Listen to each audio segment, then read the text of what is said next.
Hey everyone, welcome back. This is the FloTrack podcast, live Boston Marathon edition. I am Kevin Sully. He is Gordon Mack. We're going to be with you for the next couple hours watching this Boston Marathon live along with you. You're not going to see the feed for the race here. You're just going to see Gordon and I chatting about it.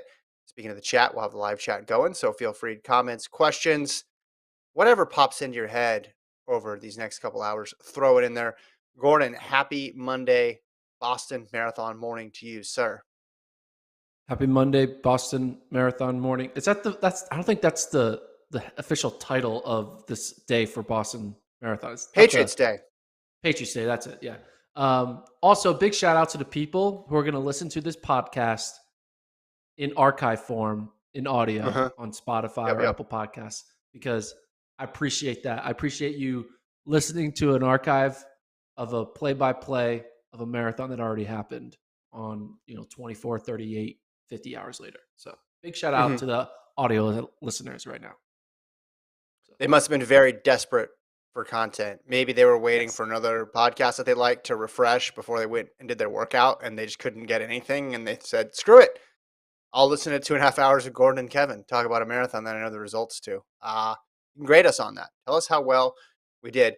So the men's race is about to start, followed shortly by the women's race. Again, we'll put up splits and any interesting moments, try to capture those as we go along. We won't have the feed here, but Boston back on its normal day in April. I was watching the Celtics game yesterday, Gordon. They were talking about what a festive weekend it was for Boston. They had the Red Sox at home. They had Celtics Nets game one, and they mentioned the marathon as well too. So the institution that is the Boston Marathon is back in its rightful spot on Patriots Day. Yeah, I just saw the start of the race. There's already two guys who are building up like a 15-meter, 20-meter lead through the first like 80 meters. You gotta love it when there's just like a couple randos who are like, you know what? I want to lead the Boston Marathon for as long as possible.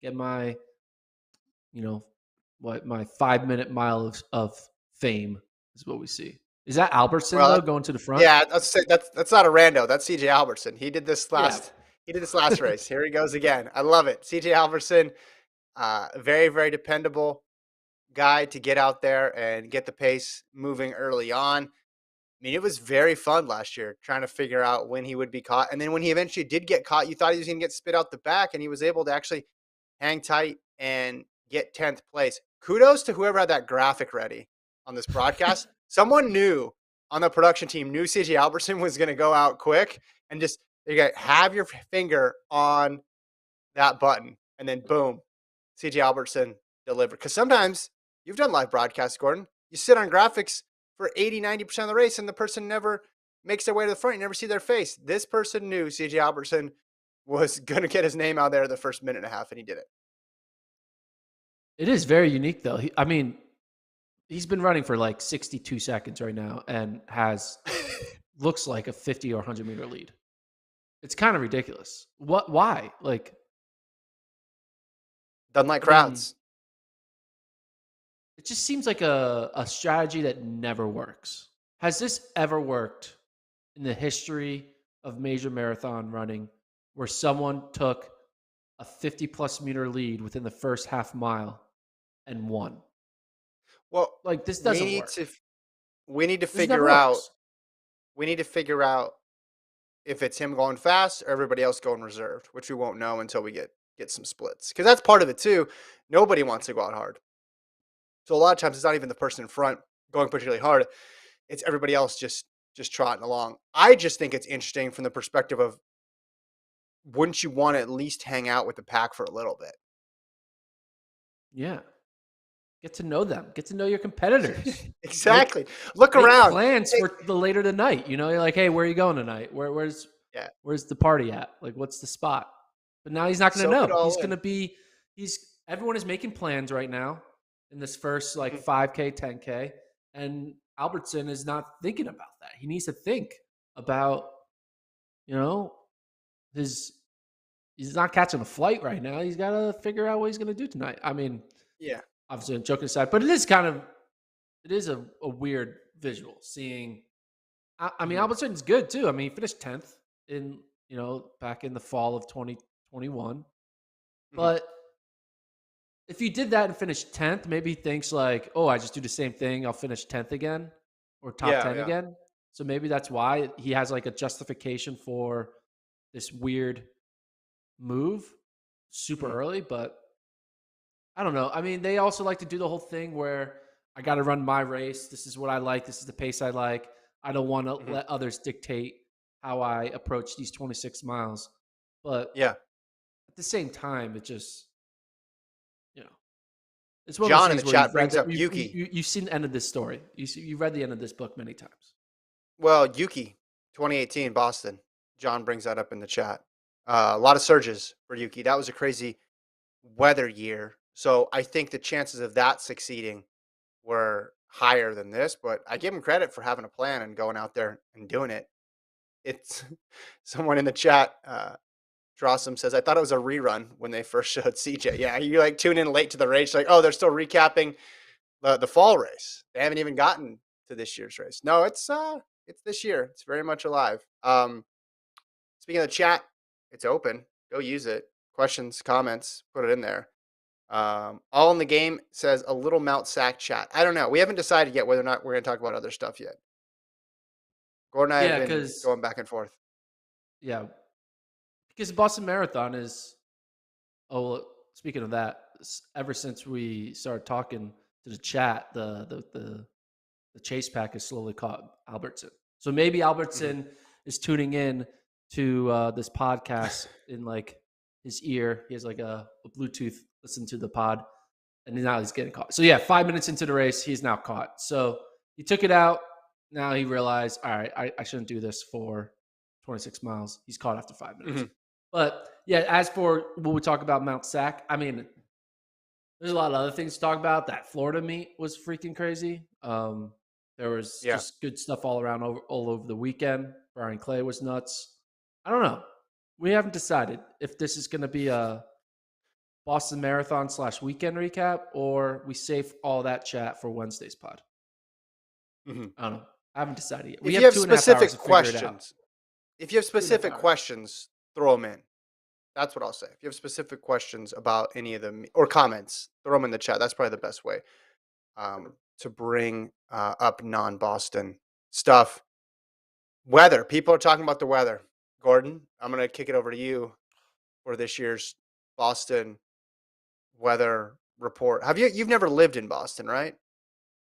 Never lived in Boston. My brother lived in Boston for 2 years. Okay, there we go. There we go. So Okay, that's good. my So you have connection. experience. That's I have experience with a sibling living there, 10 years ago. And therefore I know the weather in 2022. And when he Good. lived there 10 years ago, he told me, if you want to know what the weather is here, use google.com. And so I've used google.com ever since for the past 10 years. And today it's mostly sunny. It's Hmm. 50 degrees, 45 degrees right now. Humidity's Okay, 45%. The wind, 6 mile per hour winds. not Precipitation, bad. 0. There's gonna be no rain. We're not getting chaos Boston like we've had. What year was Hmm. it? Was it 2018? The Yeah. crazy year. We dodged a bullet because Tuesday, lots of rain. Tuesday, lots of rain. Today though, 50 degrees.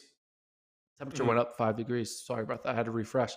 Uh, 50 degrees, sunny. Now it's 15 mile per hour wind. Woo. So the weather is Okay. Wow. changing in real time. So it's a little windy, but it's good marathon weather. Good marathon weather. Clear skies though. Not hot. Boston Marathon has some extremes. You remember it being hot. You remember it being very cold. You also remember the rain.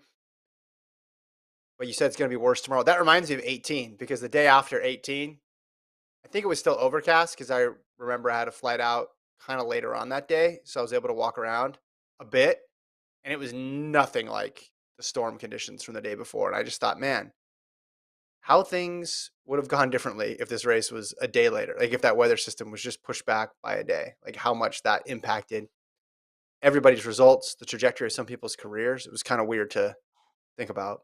And then I went and ate a bagel and got on my flight. So good story. Good story. 2018. What a year.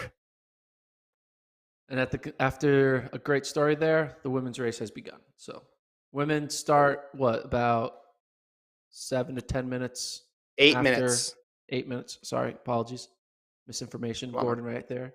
8 minutes after the men, and to the early lead is I don't know. I can't tell. CJ Albertson Nope. again. CJ He doubled Albertson's back. sister. The sister. He's Right, came just back. he's running everything. Question in the chat.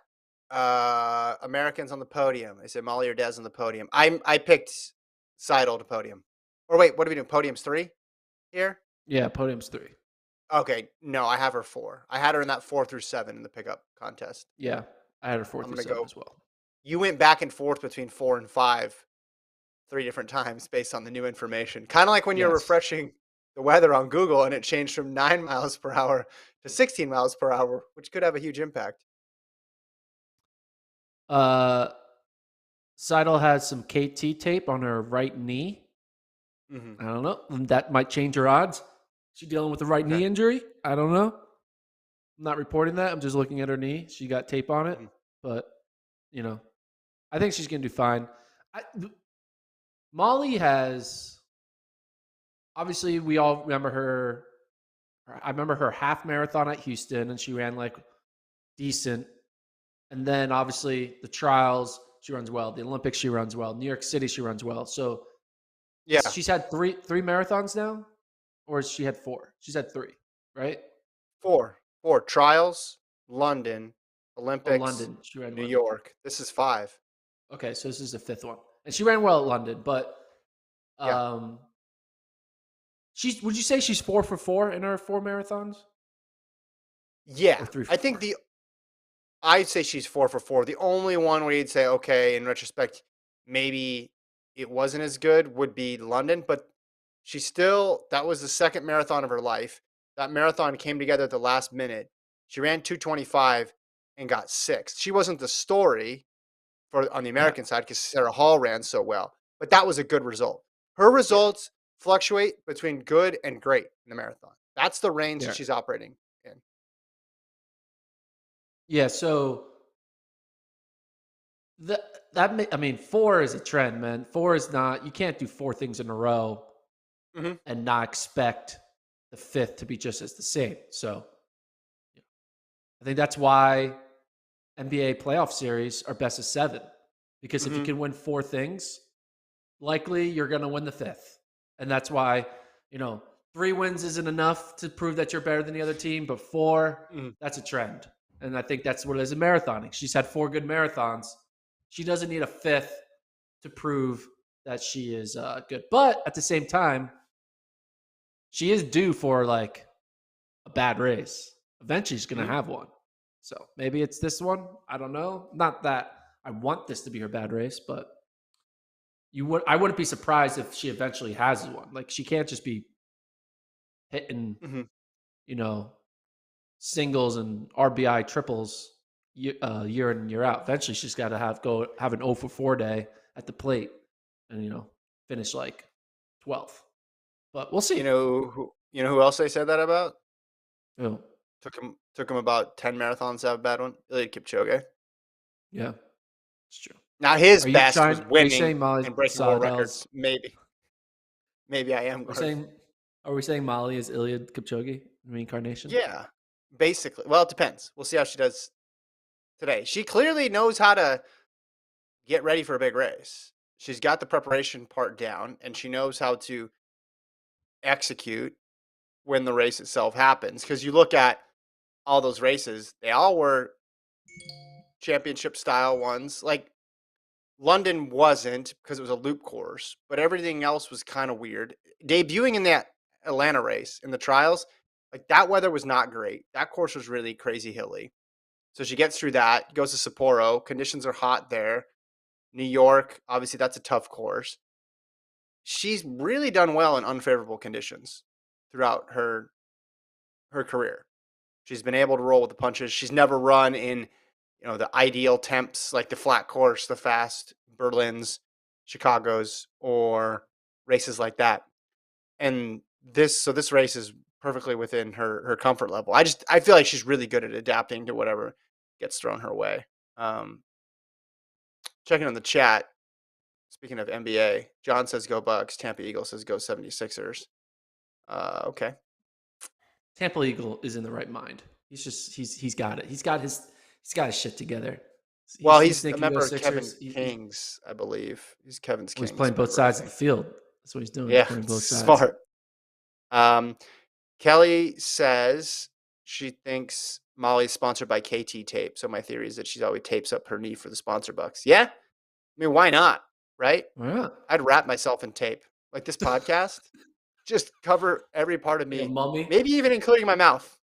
The entire thing in tape. Just for things you'll do for a quick buck, Kevin. Come on. Well, You should. You're better than that. You're better than that. You got a family. You have exactly. dignity. I'll sell out because I have a family. We're a couple years removed from the great sponsor debates of the early and mid 2010s. Remember those? I'm sure you did. Hey, how many logos can you put on a jersey? This, that, and the other. But it doesn't really restrict you from like wearing the sunglasses that have the sponsor on them or putting on the tape.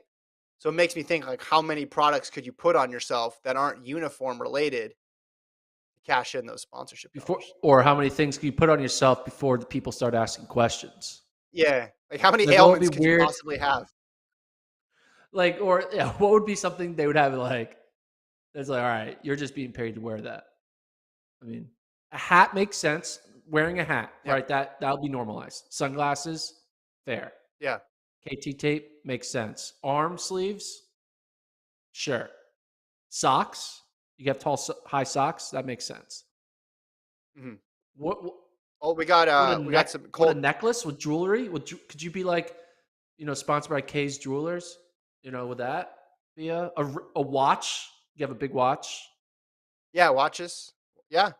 I'm saying you could cover up your rings, whole entire body with stuff. Rings. I'm sponsored sweatbands. by Steve's Rings. We got some intel on KT tape from producer Colt. Colt, turn your mic on. Tell us Yes, what yeah. you I think just about have KT tape. I have a quote here. It's KT tape has no medical benefit, and that's from my dad, a physical therapist. Right now, he's watching live. No, that's a long term standing belief he has.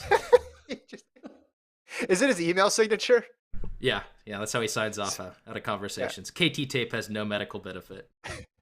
Some people have a quote from the Dalai Lama, and your dad says KT tape has no medical benefit. Is your dad trying to take down big tape out there? I think he's trying to like promote his own like off-brand market share. I think he's going for yeah. He's talking about the Dr. Joyce tape. That's what he's talking about. That's right. Yeah, Dr. J's tape. He's got the he just uses Scotch tape for everything.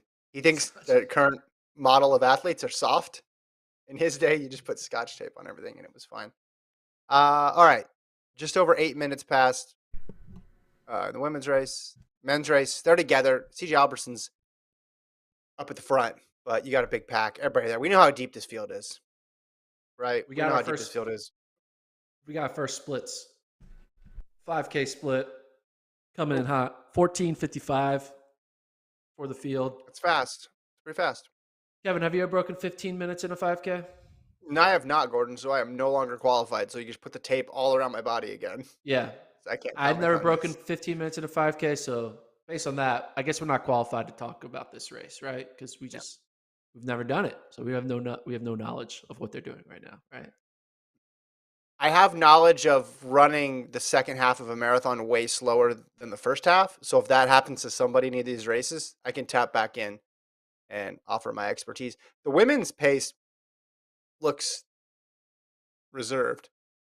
So I'm kind of surprised it Seidel's up at the front, leading this thing and not just tucking away. But I'm trying to get a gauge on the wind. I mean, you see the flag there on the left of the picture? That's blowing pretty decent. So there is a little bit of wind out there. So you don't need to run sub 15 to know that, Gordon. So yeah, just look for those small things. It just comes from years and years of experience.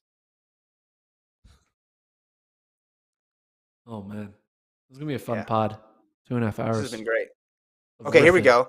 I got a question. We got a question all in the game. Thoughts on Knighton beating Lyles in the 100 2 weeks in a row? That wasn't my number one story of the weekend, but people are asking. That is interesting that, though, his first thoughts were like a random 10:04, 10:05 race. Mhm. I think. Well, I think it just means that Knighton has successfully like continued to be focused as a young first year, second year pro. He hasn't been distracted by the immediate success he's had, and that he's was able to like take the offseason seriously and go into 2022 without any setbacks and without any Mhm.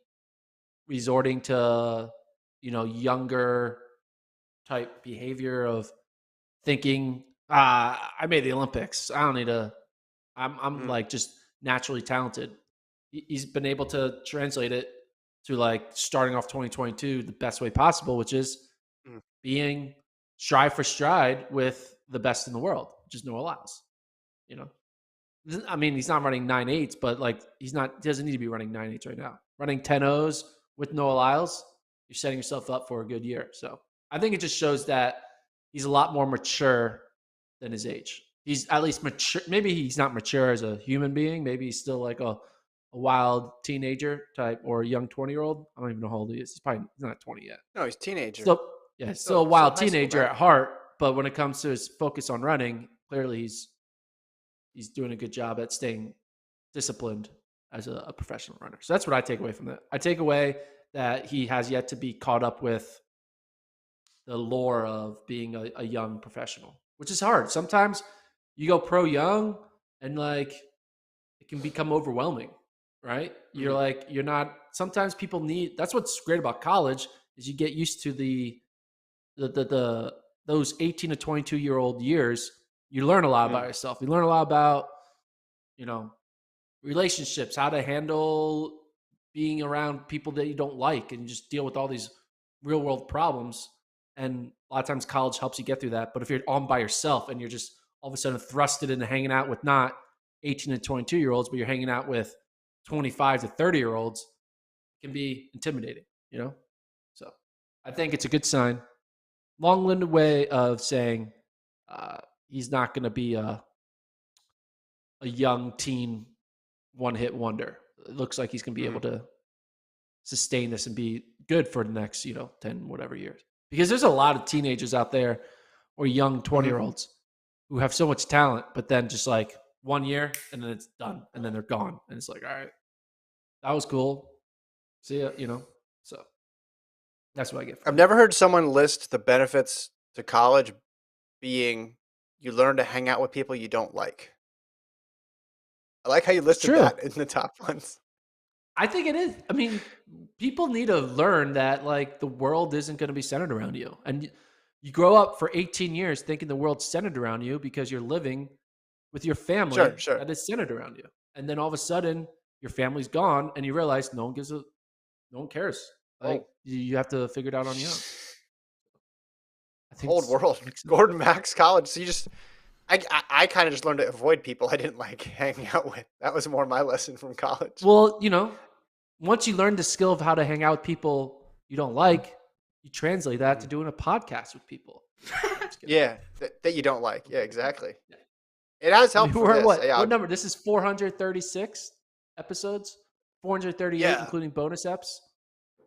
And we stopped That's talking to each other off pod. What episode 206 was when we had our big falling out. yeah. People So don't now know, but we hate each other. we literally only communicate between the hours of 9 a.m. Central and 10 a.m. Central, unless there's a live pod, in which Yes. case we got to extend it. So grit my teeth and bear it. You're looking at it from the Knighton side. I was looking at it from the Lyles side. In these early season races, you don't know, hey, is does this loss mean that so and so's running really well, or does it mean that the person who lost isn't doing well? And I was looking for Lyles early on in the season to put his imprint on these hundreds, carry that indoor stuff to outdoors, run some sub tens like he didn't get in the early part of last year on his way to running good 200s. And I haven't seen that. So with the 200 being so competitive, because we just saw what happened to Mount Sac, I think it's going to be a dogfight for Lyles in that too in the US again. That's what I take away from it right now. I could change. If he goes out and runs a 19.5 in his first 200, I'll change it. But the hundreds aren't giving a lot of me a lot of confidence right now. As you finish that statement, the rolling start has begun. So now the mass field have begun their Boston Marathon that started at 9:01 Central. A lot of people, a lot of celebration. They're all excited to run the Boston Marathon. I, how many people are in this field? Is it like 20,000 or 10,000? It's like a We're full. back. Yeah, let me see. I think we're back to normal field size, right? Boston Marathon This field is nuts. size 30K. 30,000? 30K. Damn. Yeah. I think we should pause though and say, because a couple years ago we were like, man, if the fields ever come back, like we should just appreciate it. So I just want to take 5 seconds and appreciate that we have a quote unquote normal Boston Marathon. Like, that's pretty cool, right? Yeah. It We was kind of tough. forget that we didn't have this for like 3 years. Yeah. And it was not fun. No. We were watching Too many. Mondo and freaking Renault Lavillenie vault in their backyard. Like, that's literally what we were doing. No We're disrespect to those watching guys. I'm glad they did it. Noah That's Lyles. what we were doing. We're watching Noah Lyles running like 15-second 200-meter dashes. Yeah. Remember that? Yeah, 'Cause like that. and we couldn't get that mad. We couldn't be upset because it was literally nothing else. It's like, wait, you screwed up the start? Ah, well, we got to see Noah Lyles run, though. Yeah. It's better than what I'm doing inside my house. Do you I'm excited that Boston's back. It'll be what? when London gets back on the spring schedule, then it will really be quote unquote normal. So we'll have to wait till 2023. Although them not being here made Boston better. So I'm sure Boston doesn't mind them being in the fall. They're probably thinking, hey, just stay in the fall. You guys are cool there. We'll just occupy the whole spring space. Boston Marathon is pretty cool though, with the whole like it just basically runs through neighborhoods the entire time. You're just running through Mm-hmm. people's backyards. It's not like it doesn't have like a city feel. It has a very like neighborhood feel, but it's obviously Mm-hmm. has the city um draw Yeah. because it's Boston. But talking to people who've run it, it's one of those cooler experiences because sometimes when you run some marathons in cities, it can kind of get a little dull. You could be kind of running in like Mm-hmm. areas that aren't really traversed that often, near Mm-hmm. side of highways, and it just isn't Yeah. going to be jam packed with people. But because you're running through people's front yards and backyards, you're just constantly going to be lined up with a tunnel of locals who like make sure they wake up for this day. I mean, isn't everyone like in Boston? This is a holiday, right? This is like a Yeah. citywide holiday. So like, they don't got work. They don't got to do podcasts like us. They just show up, sit, grab a beer, sit on their porch, and Yeah. I mean, maybe some people are heckling, slow down, or I'm sure there's a couple of run force run jokes out there, but I don't outside of know. that, I'm sure it's pretty cool the way the city rallies behind the runners more than any other city. I mean, you could talk about your city's marathon as it's awesome, but I think Boston takes the cake for like the culture and the vibes of it. That's just my take. Mm-hmm. Yeah, I don't think there's much heckling unless Kyrie's entered. What would happen if Kyrie Irving were to run the Boston Marathon? That would be the greatest. Oh my Mm-hmm. gosh, that would be must see TV. Yeah. And Kyrie like trying, like be like, yeah, I'm gonna freaking try to Goes break out three with CJ hours, Albertson. dude. I want that to happen so bad. Kyrie Irving, like first year out of retirement, runs the Boston Marathon, and he He's just has listed as like the celebs. he just has like what would be on his shirt? What would he run with? I don't know what he would run under, but it would be funny. I want to see that. Kyrie Irving run the Boston Marathon. Would they boo him? That would be weird. I mean, I think he would choose a flat course if he had to pick one. Oh, I see what you did there. Cole, you hear that? That's comedy. Okay, we got some splits. What splits are these? I can't see the lower screen. I'm trying to update. I'll click it over on YouTube. We got women over there, 1741. Okay. Lindworm, Melinda Elmore, Sarah Vaughn, Perez Jepchirchir, Jep Kosgei's in that group. Yeshina, everybody's there. Running 2:29 low pace. Yeah, so they're So going out it conservative. looks slow. It's slow. Yeah. Slow, that helps the That helps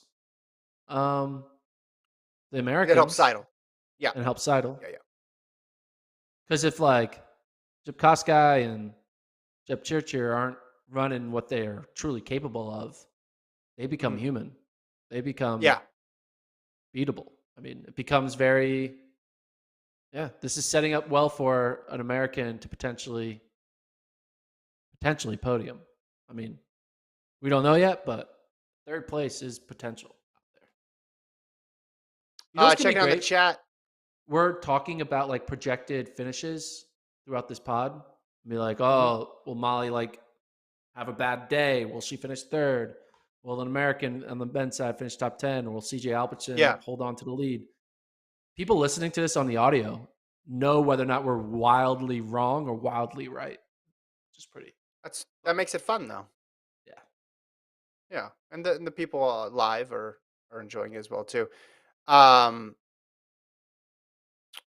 let's see. Someone asked, "Did you see where the Jamaican U20 girls broke that 4x1 record?" Yes, they did. Serena Cole, the Clayton twins, and then Brianna Liston, 42:58.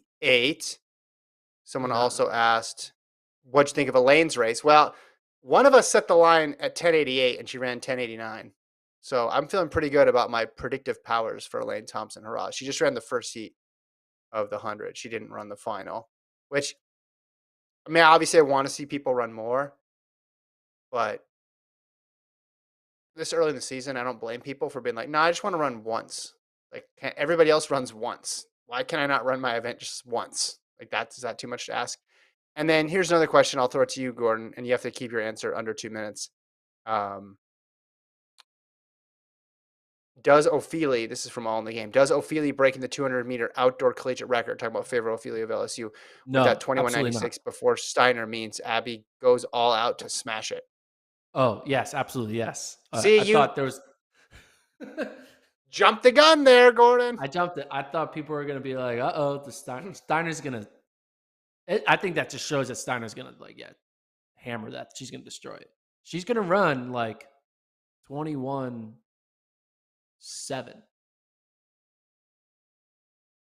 That's how good she is. She's going to run 21-7. 21-7. Yes. I still think she's the favorite. I think she's going to go well under 22. I think that was clear just based on her indoor time. Just needs to have the opportunity to do it where she's not running into a headwind. SEC is going to be nuts. She's going I know I say that every year. That's a pinned tweet. SECs are going to be nuts. But women's 200 this year is going to be great. It's cool that there's someone else there. It's cool that it's not just a foregone conclusion. I mean, Battle's Who's gonna good. win? Battle's broken. Nevia Battle of Ohio State, she's broken 22 seconds. Yeah. So the women's 2 is going to be great, and the men's 1 is going to be great because this weekend you had Burnett, Makai Williams, and Bowling all run really well. Bowling and Burnett had wind legal 88 or 98 and 99, and then Williams is 983. He was plus 2.5, but he won that Mount Sac race, and his start is just nuts. Makai Williams just gets out, man.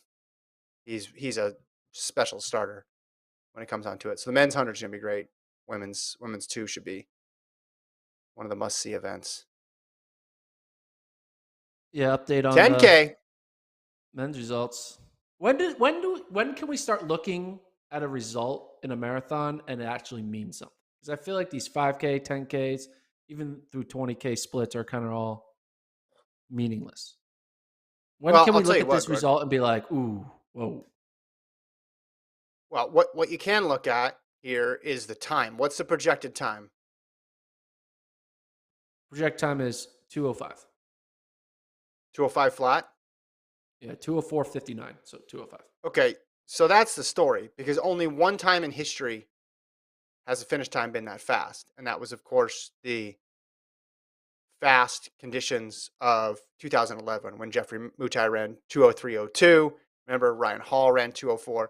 So that's the story: is having that many men running that quick of pace. Now, Boston with the hills in the second half, it's going to slow down. But you also think, man, with this many people, like what this group is, how many deep? 19 deep, basically. At 10K, it looks like 19 people went through 10K between 29:38 and 29:40. So, of that pack, I think some people are going to be able to hold firm. We're going to see it. We're going to see a fast course unless things really tighten up and get tactical. Don't know if that answered your question, but No, it does. I'm trying to log into my iPhone. God dang it. Don't you hate it it's when you tough. don't know your iPhone's like store, like app store? I'm trying to download the Boston Marathon racing app Okay. because then I can track people easier on my phone than going to this Well, desktop I version. I put a thing in the chat, a link to it. Oh wait, it's gone Yeah. now. No, I'm not. Yeah, but I'm talking about this. The user interface of the app is more easier. Hmm, gotcha. Anyway, I do have. Do you have any people you know running? I don't. Oh, we know one person. Yeah, we know one of our colleagues is running. I know another person running. I'm sure there's a few others Well, not just one that of our I will know colleagues. after the fact. Brian, who's filmed a lot of the Workout Wednesdays, is running Yes. and famously took Charles Hicks's Strava segment in Fayetteville, Arkansas. So we're going to see how that plays out for him. See if that was the right move. Or does Charles Hicks get his revenge, even though he's not running the race? But yeah, we should have done live Brian updates. Yeah, that's what I'm We trying should to have had find. him call in. Problem is, he's serious, so he wouldn't have called in. But it would have been We great to have thought. someone call in from the run, right? That'd have been I good. thought about asking him like, "Yo, could you grab some interviews for us? That'd be great." After you're done Yeah, running, just like go up to Molly. Okay, so Brian, God dang it, has started running. He's good. That's the first step. he's he's 5%. Wait, has he started? I hope Oh, he so. just started. I don't know. He hasn't started yet. Actually, I take that back. Wow. Talk He about doesn't have a anticlimax 5K there. split. He doesn't have a 5K split. Okay, but has he started? There's a lot of miles between not starting It and says 5K. he's 5% done with the race. I don't know. It's weird. It has a projected finish time of 2:56, but I don't think I don't know. We'll see. Okay. Keep us We'll updated get back to it. as We'll Gordon get tries updated. to master the app. I try to master the I app. feel Yeah. partially responsible for Brian's success because I did do a couple runs with him when we were in Arkansas, and I ran with him in Texas a couple times as well. So we got everybody there. That group's 19 people, last I checked, and it looked like everybody is on schedule. They're showing a graphic comparing the 5K split to Mutai's 2:03:02 from 2011. So they're about 23 seconds back at 5K, but at 10K, they're only 5 seconds back. So that's a good point of comparison because obviously this course is not flat and different 5K segments are going to be easier than others. But knowing that they're only 5 seconds back of what Mutai ran when he ran 2:03 is telling because they have that many guys there still in it. And even if you slow down, you're going to see something pretty quick. So I'd be willing to venture we're going to see this at least the second fastest time on the Boston course for the men in history today. Yeah. And this women's race, which went out kind of conservative, it looks to slowly be picking it up. It looks like the Kenyan duo are starting to kind of ratchet the pace down a bit as the field used to be kind of they were taking up basically the entire street. Now they're kind of formed in like like a column of 3 by 3, like three across. Before they were like 8 across, but now they're Mm-hmm. 3 across, and some of the athletes are slowly falling off the pack. So that pack of like 30 is now down to a pack of like 15 Mm-hmm. and keeps on getting smaller because the Yep. The two Kenyans are definitely pushing it right now. That's what it looks like. That's what it feels like. I mean, it just looks a lot thinner of a pack than it was, 10 minutes ago. And Des Mhm. Linden there on the inside, looking good. Molly Seidel's looking good. So there's still a bunch of Americans in that front group, but definitely the pace has been picked up by Jep Chichir and her teammate. Are they Mhm. teammates? Do they train together? I don't think so, No. but they both got the blue on there.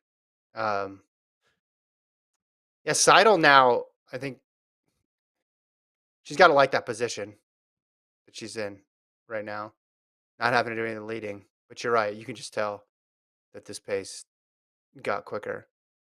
Linden is always a good barometer because she's so steady. You can tell when things get slow. You can tell when things get fast just based on where Linden's at because all that experience just keeps her on an even keel, makes it so she's not. Sometimes it looks like she's yo-yoing back and forth, but she's actually telling the story of the other people in the field. But Jip Chirchir and Jip Koska, two of the big three here. I mean, this is a absolutely loaded marathon. If you had Bridget Koski in here, it would be basically better than any other marathon field you could put together. Like it'd be deeper than the Olympics, obviously. But Koski ran Tokyo, excuse me. Ran really well there. But Jip Chirchir and Jip Koski, Azamero of Ethiopia as well too, has run 2:17. So this is a tough field. This would be Molly getting. I mentioned this before. Molly getting fourth here would be a better accomplishment than her getting bronze at the Olympics. It'd be harder. I'll just say that. Not a obviously Olympic medals. People aren't going to argue with you about that, but this is a more difficult feat getting fourth in this race than getting third at the Olympics in Tokyo. They look like there's like a row, like a column of women that they're like stride for stride, like their pacing is Mm-hmm. perfectly in sync, like 6 women deep. It's pretty cool seeing like just the smoothness of them right now. Mm-hmm. 30 minutes into the race. It's Checking also in the interesting, chat. kind of what's on the chat. No, I want to hear what's interesting. Tell me what's interesting to No, you. it's not interesting. Okay. Once she told me to chat, I was like, "That's more interesting than what I'm about to say." Chat is always more Well, interesting than what I'm about to people say. are like, "Hey, Boston Marathon. Hey, Mount Sac." It's just we have a very divided audience right now. What to talk You have a about? divided audience and indecisive co-hosts. So I apologize. We're kind of in the middle. We talked a little Mount Sac. We might get back to it. I mean, there's a lot to talk about this weekend, right? There's the collegiate records. There was the Mm-hmm. fast times in Florida and California. Um, NAU did a really cool thing. There was that crazy thing with Air Force that I tweeted about. There's been a lot of stuff, but it's Yeah. Patriots Day. We gotta focus on the marathon, even though right now not much is happening in this early run. Like that's the thing about marathons. The first like hour is kind of like you don't really learn anything unless Sorting someone things drops out. out. Yeah. So you just kind of have to wait until an hour of riffing before you actually have a race beginning. Mm-hmm. You're right though about that acceleration because now we're down to what would you say about 12 there, maybe Yeah. for the women. It got pretty serious pretty quickly. I'm interested in their next split for the 10K. The men, Albertson's back up there in the front. And let's see. I'm waiting for them to go a little wider here to see the total number, but it We doesn't look got like that a many people dropped off for the men. we got a 10K split for the women. It's 34:21 through 10K. So what do they run? Trying to see. So yeah, they ran 17. 17:42 and then 34:21. So they were 5:42 pace, and then now they dropped down to 5:22 pace. They definitely picked it up massively. Yeah. So Projected in that finish group, is 2:24 right now. yeah, there's a and that group is still pretty well. Okay, hold on. What? I'd say there's there's 11 in that group. And then a little bit of it. So from 11th to 12th is just a matter of 4 seconds. So not huge to overcome, but that 11 is Charlotte Purdue, Molly Seidel, Edna Kiplagat, Monica Ngiji, Woldu of Ethiopia, Viola Cheptu, Ezemiru, Yeshina Nguji, Jeb Chirchir, and Jib Koskai. So Linden's dropped back. She's in 17th right now, 12 seconds back.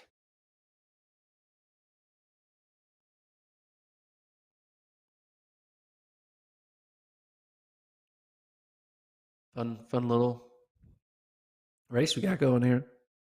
So not that many people are talking about. I didn't see much discussion of Viola Cheptu on the way in, sister of Bernard Legat. Her New York City race was really good. Remember, Legat was on the call. You remember that one? I do Uh, not remember she it that ran. well. He was losing his mind. It was fun. Oh yeah. She got Okay. second. Yeah.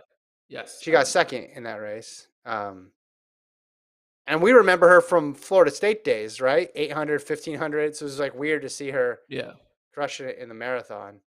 And but she was hanging right in there and running phenomenally. Her tune-up for this race, she ran a half in Atlanta end of February, ran 70 minutes. So can't really take much from that. Like most half marathons, you learn absolutely nothing from them. So do we only have like 3 women in the top group now? 3 American, which is 2 who's Americans. We Americans. Sorry, apologies. Oh. Blood in. It's like listening to a Bill Simmons podcast about the Celtics. There was a lot of we's out there. No, I think it's Seidel, and then Charlotte Purdue of Great Britain, and then Nell Rojas of the U.S. They go 10, 11, 12, but Rojas is like 4 seconds back of that pack. So I don't think she's in that pack that you're referring to. It's just Seidel. Just Seidel. Seidel for the U.S., Purdue for Great Britain, and then everybody else. You got Kenya and Ethiopia, each having, let's see, Kenya looks like it has 1, 2, 3, 4, 5, 6.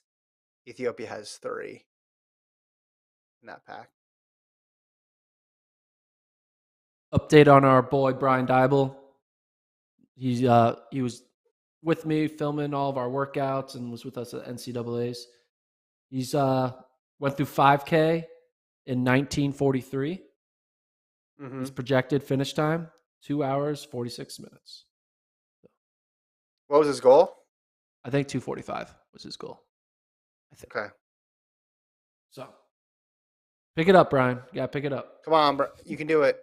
Men's 15K. We got splits from the men's 15K. And we have 2:05:47 projection. So we slowed. Slowed quite a bit there. But it's going to happen. This race has ups and downs. Looks 20 men still in there. Maybe even, I might need to extend my results page to see how far we can go back. Yeah, it's exactly 20. And then there's a 20-second gap from 20th to 21st. But I'm looking at all the names. It looks like everybody is still there. So you mentioned on the preview pod how tough it's going to be for an American man to get into the top, what did you say, top 15? I think, or top 10. There's only 4 in the top 20 right now, right? Yeah. Yeah, so you got Albertson and Iacofano, Mick Iacofano of U.S. They're up at the front. Albertson is along with him. And then you have Cabet in 12th, and then Nico Montañez. Fauble, Ward, and Gerald Mock are 23, 24, 25, and they're about 34 seconds back. Colin Benny in 28th, 35 seconds back. It's still early, and some of these guys are going to come apart. It's just the question is, will enough of them come apart to where you can get into that top 15?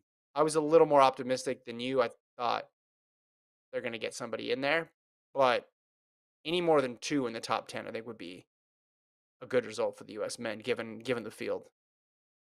Yeah. And the fact that only 4 Americans are in the top 20, 15K into the race, it's still really early and already, Yeah. a large, only 20% of the top field is American. It's not looking good. Who's Mick Icofano? Never heard of that name. You don't even know So how to say his name. he ran a marathon project pretty quick, right? I guess so. I never heard of him. Where did he go to school? Mick go. So 209.55. He was in that sub 10 group for the marathon project at the end Ran for of Kentucky. 2020. Ran for Kentucky, finished his best cross country finish at Kentucky was 17th at SECs. Mm-hmm. Let's see who he finished near. So 17th at SECs, he finished. Did he beat anyone notable? He beat some good milers, that's for sure. Mm-hmm. He was able, but yeah. So he found a way to parlay. He was only a 14:26 5K runner. That's kind of wild. Think about that. He's a 14:26 5K runner in college. Mm-hmm. And then he went out in this first 5K of this marathon in 14:55. Yeah. He goes sub 210. Then 2011, there's no results listed for him. Or sorry, 2021, there's no results listed for him. And then 2022, he ran 15K Jacksonville, got 34th in 46:33. So this is why predicting the marathon is hard. Someone runs something fast, and then you don't see much from them for a couple of years. You're like, all right, where are they at? But he's running confidently up there with Albertson. I feel like if you do anything with Albertson, you have to do it with confidence. Like if your car is next to his on the freeway, you have to be prepared to go pretty quickly. He's CJ Albertson in Fast and Furious 10. Is that what we're saying? Yeah.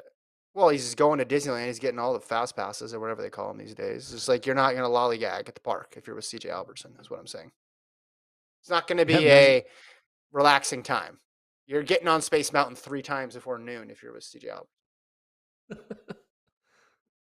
I remember when I was like a teenager or kid or whatever, and we would go to like an amusement park with a group of people. Like it was a bunch of like, it wasn't like a family thing. It was like a group of like 50 people.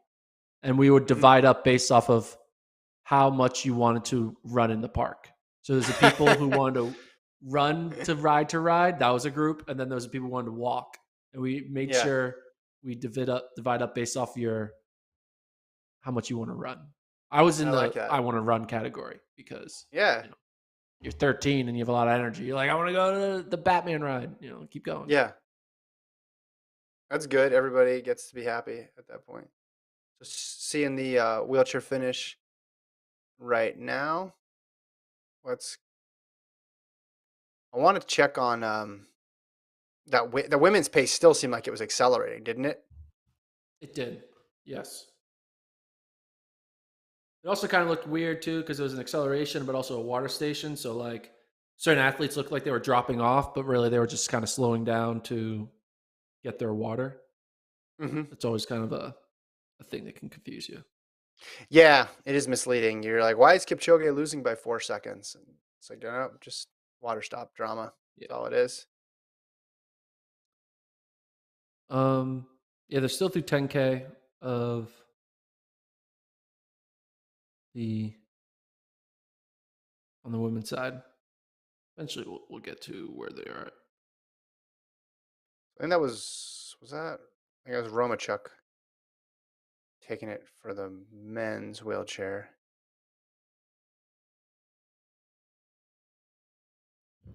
I saw Marcel Hugh dropped out. He's a mainstay at these major marathons. And then let's see. So we have okay. Chat saying anything?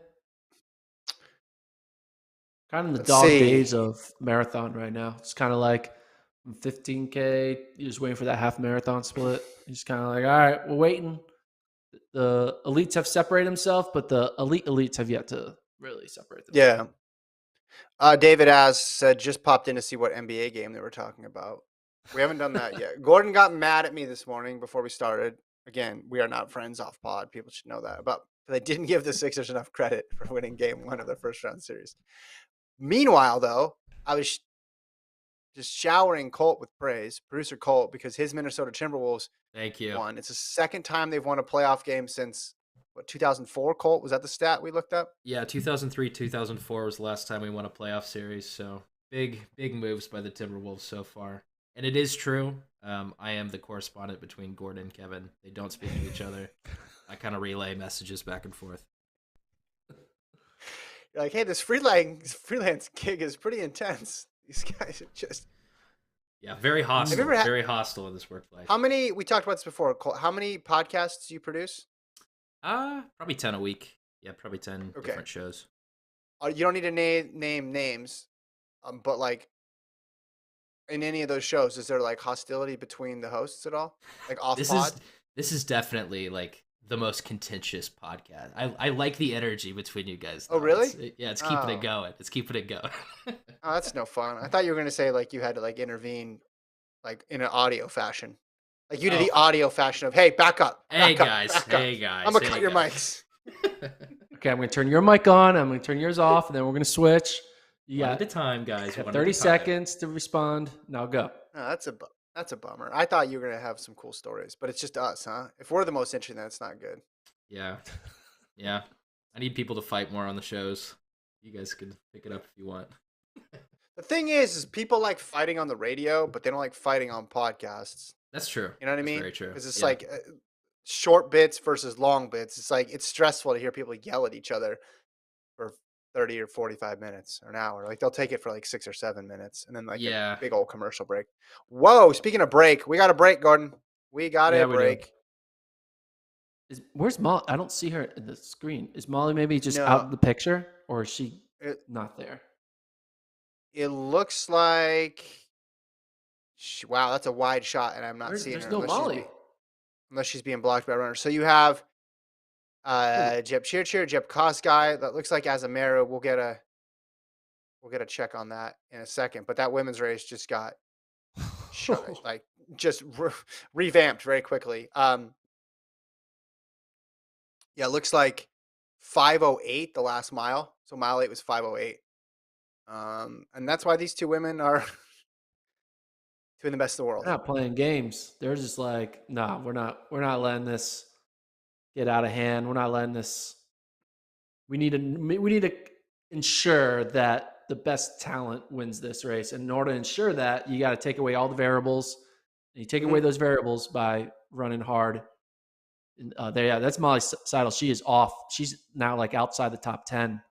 So this surge definitely is taking toll on a majority of that field. 4 basically have been able to handle it. Then there's a second tier group of like 5. They're kind of handling it. They're like, this is crazy, but we're doing it. We're falling off, but we're not. And then the rest of everyone else is just like scattered. So it's kind of like 3 versions of this race right now.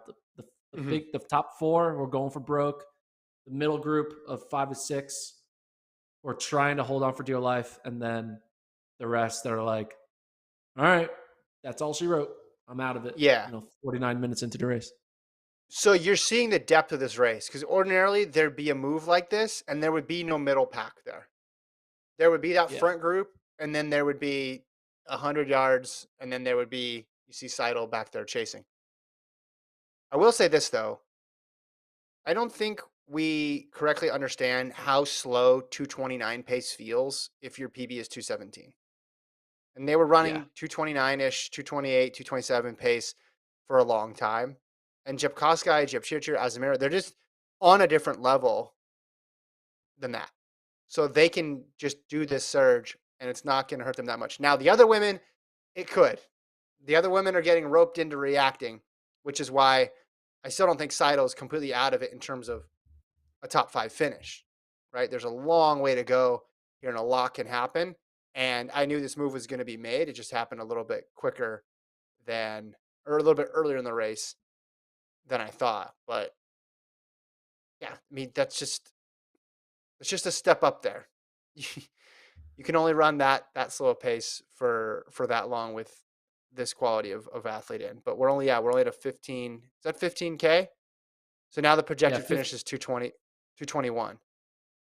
Is that yeah, right? 15K, Yeah. 221. The projected finish of the top four is all, two, It's gonna be dropping, two, right? 221. Right now, Molly Seidel's projected finish is 222.45. So almost 2 minutes back, Yeah. projected back. And she's kind of by So herself American wise because she came through yeah. 15K and 50.44. Then Nell Rojas, the next best American, came through in 51.13. Yeah. About 30 seconds back. So Molly's going to be like she's like by herself now. So So also we'll see. up front, Yeshina, 64-minute half marathon runner. So she belongs there again. Just I'm just thinking of people whose ability to run this pace isn't going to be too much to ask. And there's a lot of women in that group. Um, Let's look at who, this this group of 10, right? So you have the group of 4 with his Jeb Chirchir, Jeb Koskai, Yeshihana, and Azameru. They're all in yeah, that top 4. And then you have that right. second tier, which is Mary Ngugi, Edna Kiplagat, Viola Cheptu, Monica and Gigi, and Itanji Waldu. Man, I think I've said those names pretty damn well. That's that second group Yeah, of 5 women. And then you got Molly yeah, side up in 10th. So yeah. you have a group of 4, a group of 5, and then Molly. Do you think how many from that group of 4 do you think will fall off? How many of that group of 5 do you think will fall off? Will Molly be able to catch any of them? Will there be any? Is Molly what's Molly's ceiling right now? Now that you see where she's at, which is actually smart. If you were doing the prediction contest, I made it so the deadline is like an hour into the race. So Yeah. now you know that Molly's not winning. So it's a good little helpful. But what do you think her ceiling is now? Now that you see that there's that group of 4, then a group of 5, and then her, and she's 20 seconds back of that group of 5. I would so initially like my prediction's fourth, right? I would slide it back to best case scenario now, but it's still early. I mean, I want to say 6 because this is the depth coming through again. How many of those women are going to like Jip Cheer may not be able to win, but is she going to fall out of the top 5? Probably not. Yeah. Cheptu, she got second in New York City. She may not be able to catch that group that she's 10 seconds behind. But is she going to be able to like is she going to fall back to where she gets caught? I don't think so. I mean, I still think top 6 is possible. I think 5 would be incredible just based on the resumes of the women in front of her. This is not a situation where there's a whole bunch of people running way over their head. These women can Yeah. handle this kind of pace. Most of them can. So you need a lot. Like it wouldn't surprise me if she gets like if they hold and she gets ninth or 10th. Like that wouldn't surprise me at this point. Yeah, I'd have to agree. I'd have to agree. Conditions are good, right? Yeah, there's right now no signs of, yeah, like you said, no signs of in over your head from these 2 groups ahead of her. So, yeah, I don't know. It just shows though that like these marathons, like there's always like 2 versions of a marathon. You have the version where the people who are truly legit just faster than you Mhm. win, and then you have the versions where they don't win. And when they win, they go for it. They don't play games. And when they Yeah. don't win, they overthink it. They over strategize. They take it. They go out conservative. They think about it, and then all of a sudden, you have Yeah. situations where a 225 marathoner can get third at the Olympics. where there's multiple 217 and 218 and 219 marathoners. And that's what's crazy about the marathon is like you don't know what type of race you're going to get. Are you going to get the race where people run to their ability, or do you get the race where the people who are the best strategically run to their ability? And this looks like this is going to be a talent based race as opposed to a strategic based race. And Molly has shown that she can do well in strategic based races. Molly, though, is still, again, marathon number 5, has yet to show she can compete at a talent base where she's like out there and be like, yeah, I can run a 220, a 219, but she's not there yet. And she's not supposed to be there. She's still super young in her career. And this is kind of a good learning experience of recognizing like, yeah, I can do well in these high pressure moments, but I've yet to figure out how to do well when the pace is hot and I'm going up against 217, 218, 219 type talent. Yeah, that's a good point. I think the other thing working against her is this break gets made and these people still have others to run off of. It's not like they're going off on their own. Like this group has a nice little group of 4. So even if Azamaru drops off or Yeshina drops off, there's someone there to run with. Same with that second group. They're able to still run as a group. It reminds me of, there was a couple of years there where Flanagan would come to Boston with hopes of winning it, and just everybody brought their A game, and she'd run a great race, but it just wasn't enough because you just get overwhelmed by the depth. It does look like the course record is going to be going down today. 2:19:59 is Bujenas Deba's mark from 2014. I think that's going to fall. You already see some fraying in these groups. It's just a matter of how many women completely crater at this point. I mean, hold on, I had the 5K split. I'm looking at the Boston Marathon. Yeah, so they were under 5 minutes for mile 9. So that's when you got to ask yourself, maybe was it too much? And maybe that does swing back into, it's weird to say it, but it almost swings back into the chase pack and the chase pack of the chase pack and the chase pack of the chase pack of the chase pack back there of like, oh man, maybe they overcooked it. We're not even an hour in the race and you're running 4:59s. There is such a thing as too much here. I like your inceptioning of chase packs. We have inceptions. This is like how else would you describe it? I mean, I'm not disagreeing. I think it's fun the way you did it. Why are you disagreeing with me? What was that 5K split though? It was something insane, wasn't it? That last 5K? Yeah. You have to do math. The problem is the way this tracking app isn't that good at helping me out. Okay, so the last 5K, you gotta do math. I don't know. I'll do the math later. Let's talk about the men. Our boy CJ Albertson leading at the half marathon, 1:03:24. Yeah. So in fact, 3 Americans are all in 1:23. American sweep? What do you think? American what could sweep. get the odds right now? What if American sweep would happen? That'd be the greatest thing ever in the history. Live odds. Yeah. That would be like Oklahoma City winning the title next year. The fields aren't exactly the same, but men's and women's, but you can see something similar happen on the men's side in the second half, where we have a big break eventually, and then there's these packs that settle up with each other because nothing's really changed. We still have 20 men in there. They're cruising along. The finish time has crept up and up and up. I thought we were going to see the second fastest time, and we still might, because all it takes is one ridiculous 5K split, and there's a lot of men in this pack that are capable of doing it. But it just hasn't happened yet, whereas the move has already happened in the women's race. The first move, at least. Yeah, I mean, the 3 Americans, Quebec, Icofano, sorry if I'm saying your name wrong, and Albertson, they're putting themselves in it. I mean, you can't complain if you're in the front, leading the front pack at the half marathon. Like, that's what you want to be. Like, Yeah. And, it's not too hot of a pace, right? 63:24. It's not too crazy No, for this not course. at all. So, yeah, we'll see what happens. We'll see when certain athletes like a Jeffrey Kimura. Wow. Oh, my speech.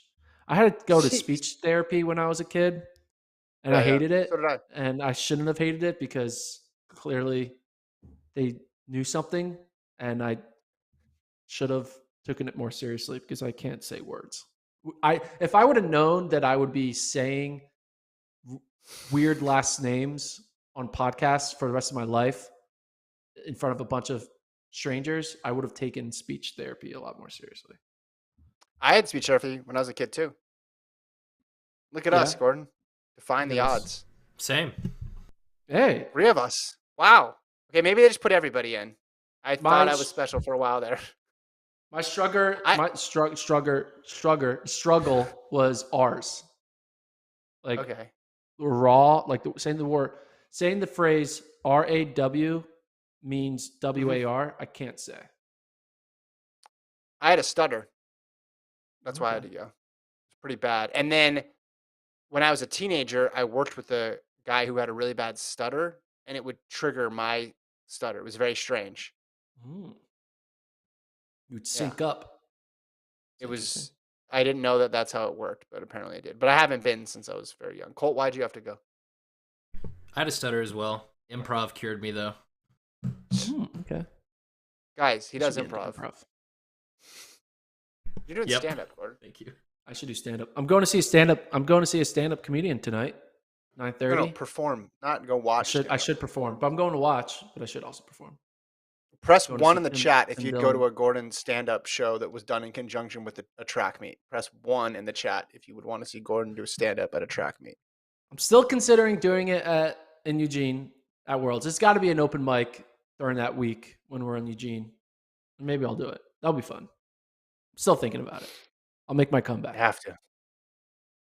I'm We just got to kind of get worried. Colt I'm out there just too. worried that like I lost the beat. I don't have the comedy in me that I had when I was 22 years old. I'm You 23. definitely have lost the beat, I'm sure. That's okay though. All my jokes don't make sense anymore. Yeah, I'll just Yeah. do a lot You got of some weather Sixers and stuff? Edward Cheserek jokes. Like, oh, Bowerman, am I right? Those will Actually, be good. a Bowerman joke in Eugene might actually hit. They might laugh at Yeah. that. Just do a I bunch think of it would shitting work. on people. Yeah. All right. Women look like they're going about 70 miles an hour from the shot. Yes. I'm going to get a speeding ticket. They They're are. at Damn, 63 they're minutes. moving. Yeah. Well, some of these splits that are coming across, because in the media room, they give them every mile splits. So you get a little bit more instant analysis. Okay. So that 5K was 1549 from 10K to 15K. And it looks like that group of four is now three. So one of them already peeled off. They're like, we're not doing this. Right. Yeah. So Mm-hmm. who was the one that fell off? One of the Ethiopian Uh, athletes. yeah, I think it was. Let me see. I think Yeshina dropped off, Okay. but I will. Yeshina's off, so that's as a mirror there. Yeah. Okay, Colt might be getting a little bit over his skis here with this. Hey, I No, could be just kidding. wrong. I could be wrong. No, I think no. Colt doing a spin-off podcast. I love it. Yeah, We'll he's see been again. doing his own running podcast. He just improvs results. That's right. Okay, we have 2 1s in the chat, Gordon. One guy's going to be in Eugene, and then another person says 1 to see him bomb horribly. Don't go to see Gordon. Ooh. I think you'd be a person though who would be really funny as they bombed. Some people, when they bomb, it's depressing. I think yours would be like it would be enjoyable, like because you'd be I've able to bombed recognize before. it. I've Everybody bombed. has. Everybody has.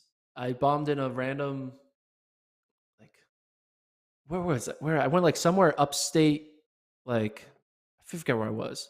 I took like a train like 45 minutes north of New York City to go to a place where they were going to pay me to perform. They're going to give me $20. I was like, yeah, I'll do it. We getting paid. Yeah.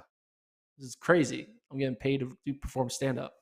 And I go up and I was like, I have a set. I have a good 5 minutes. I'm ready. I'm ready to do it. And I show up and my jokes are very, they're like, I'm joking about Guitar Hero and like Legos and just like very non-cultural. It's just like nerdy, like young 20-year-old type stuff. Yeah. Yeah. And the audience was basically all middle-aged black women. And they did Mhm. not find my humor interesting at all. And I had Yeah. to go early and they just did not laugh at a single joke. And I was just like, it's really weird doing a joke where you hear someone laugh at it and they do the exact same joke and it's just silent. You're like, you think you're going crazy? And that was pretty bad when I was just like, I realized like, oh, if your audience isn't really into your Mhm. stuff, they're just gonna be like, huh? And it was like a Tuesday evening, and they were like, who's this random 23-year-old white kid telling us jokes in this bar? They're just it was like 12 people in the audience. It was not good. But I You learned got your and I 20 got 20. bucks though. I still got I thought that was when I thought like, oh, they're not gonna pay me because I wasn't good. But they still Yeah. paid me. They still gave me $20 and then $20 basically covered my trip, my train ticket Yeah. there and back. So I netted $0, but I learned. It was fun. Colt, do you have a story about bombing? Not a specific one, but like early improv was definitely a lot of bombs for sure.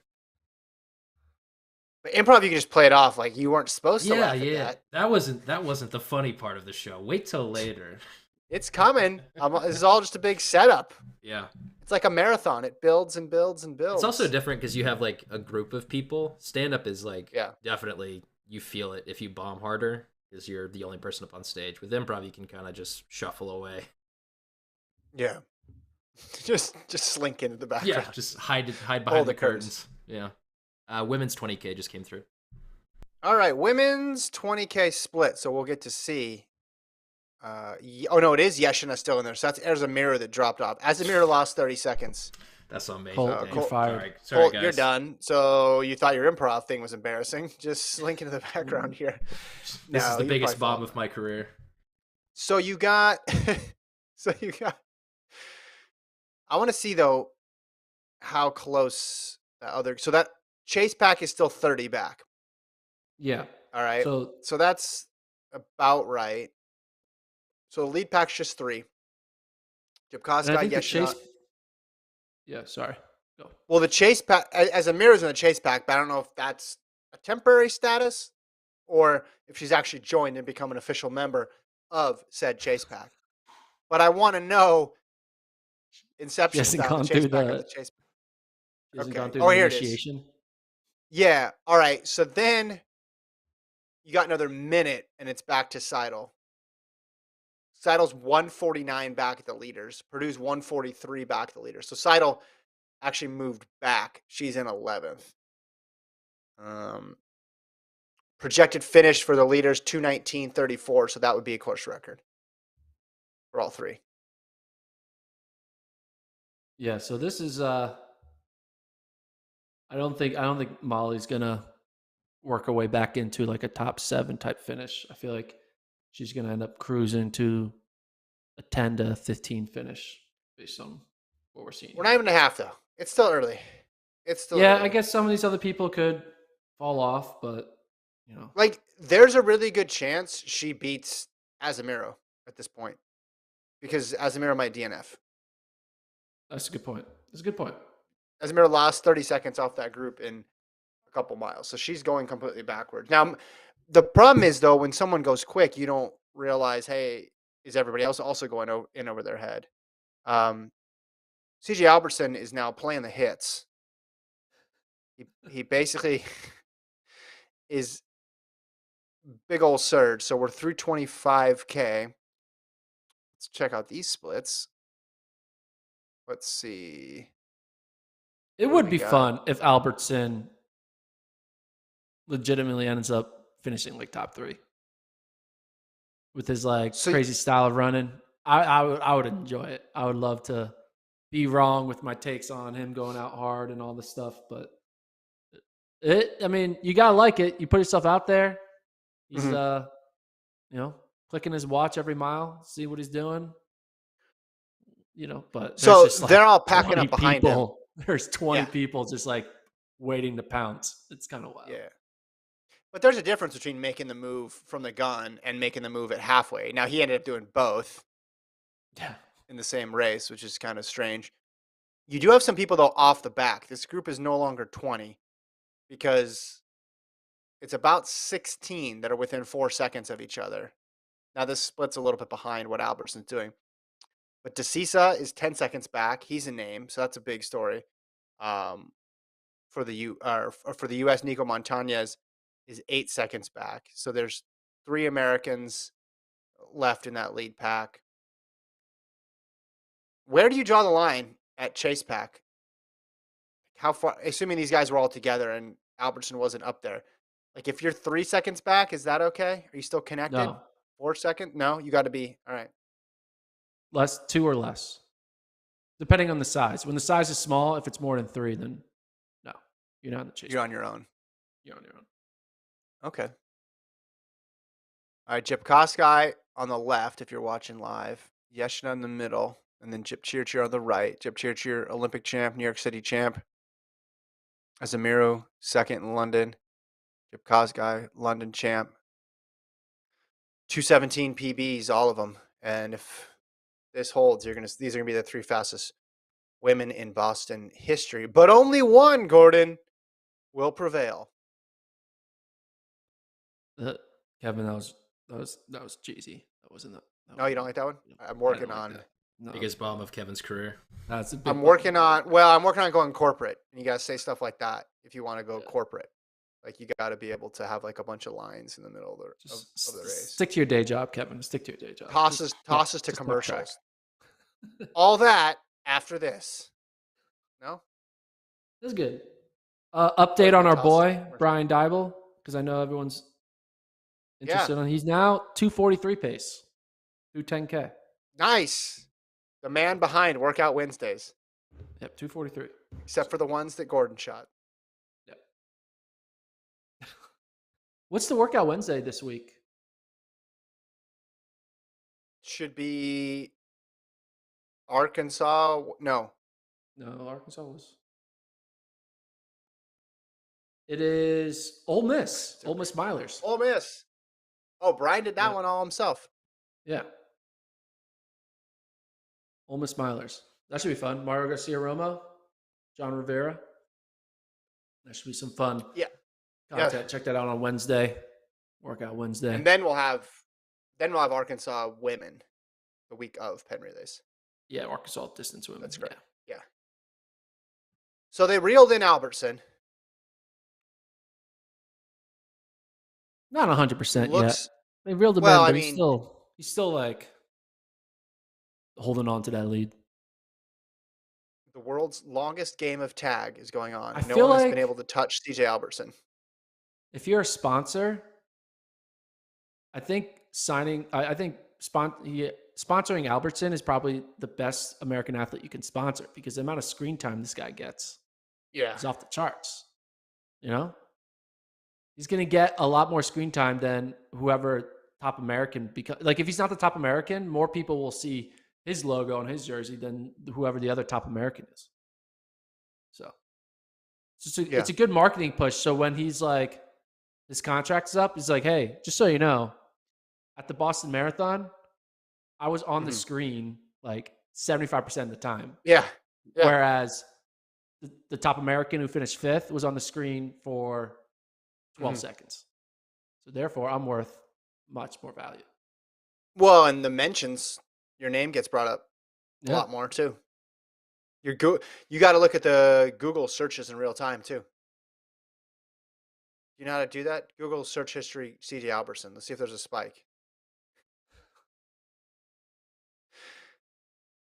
I think he's been caught. Yeah. Okay, he's been caught. Yeah, he's been caught.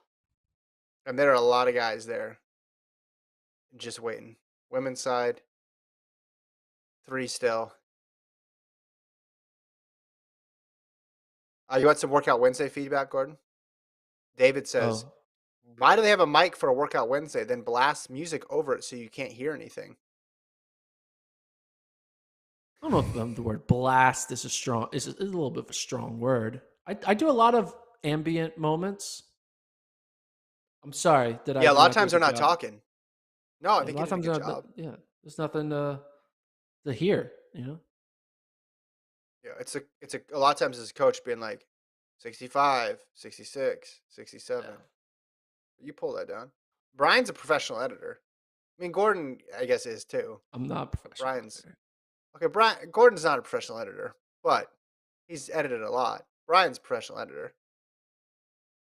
Do you know what I've He's been making the saying to decisions up people? there. I've been saying to people on the streets, What's up? aka strangers who I like meet at a bar or wherever, and they ask me what I do, and I now tell them I'm a podcaster, and I feel like they think I'm lying or they think I have no job. Because if Interesting. I say I'm a podcaster, like, okay, yeah, cool, I'm sure that's a thing, but I don't say I'm a video editor. I actually don't even know what I am. I say I Was that a conscious decision when you did it the first time?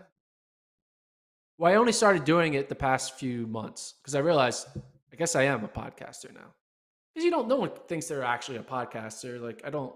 But now that we do this so Mm. often and 3 times a week for an hour, and we're developing a community, I'm like, hey, I guess that's what this is. I guess this is what my life is now. I'm a podcaster. You're a content creator, Gordon. A Yeah, content because creator. content creator sounds too corporate and sounds too Yeah. much Yeah. alliteration. What do you say, Colt? I don't know. I guess content creators. I don't know if I would say that's corporate. That's kind of just like a catch-all for Yeah. what we do. That's what you say, Colt, when someone asks you, I'm a content creator? You have a Uh, shirt that says creator? no, people don't ask me. Largely, people don't ask me what I do for work. They don't? Oh, you They gotta don't be ask you at prepared, the though. improv? They don't ask you at the improv? I'll just say I'm a They comedian. just assume he does. Yeah, Oh, you say you're a Yeah, they comedian. just Ooh, assume. that's a good one. yeah. Lean Yeah. into it. Would you saying you're a I say I'm comedian be like me saying I'm a runner? Uh, Wow.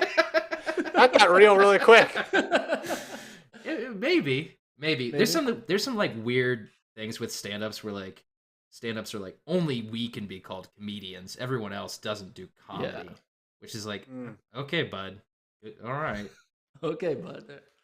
No, I feel that. Sorry, that was a little low blow. I didn't mean to. No, it's not good. It's You're not like, good. is you calling yourself a comedian like me saying I have two working shoulders? Is that the same I've thing, seen Colt? you. I've seen you run, Gordon. We've played the clip on this show a couple Yeah, of that's times. not I don't know. good. Yes. Man, that I did got have a. really. I did last night while I'm still struggling with my broken shoulder. Because obviously I still want to dunk. That's my goal. Like that goal hasn't changed. I'm just having 6-week break of this dunking goal. I'm still going to do it by December. But I was already thinking ahead, like what's my 2023 goal going to be? And I think my 2023 goal, it's a really lame ass goal. I just want to break 60 seconds in a 400 It's not lame. at age 35. I think that's At not age bad. 60. Oh, no. Women's race hasn't changed. Yeah, it's just Coming up two to 70 Kenyans. minutes on the clock. Yoshamira. Yeah, Yeshina, Jepchirchir, and Excuse me. Jip Koskai at the front. Yeah, I'm on track for mine. 200 LBs on the bench. We're getting closer. Haven't tested recently, but I'm feeling good about it. You inspired me, Gordon, because you made me realize I should never take my shoulder for granted. There you go. So I'm gonna So try to use it. through half marathon, they were 109.41, which is 219.22 pace. Yeah, and Yeah. Molly's still not in the top 10 through half marathon. She's still outside top 10. Do you see Hammered any up. way this is not a course record? Do you think What there's is the any way record? they won't? 219.55, 59, 219.59.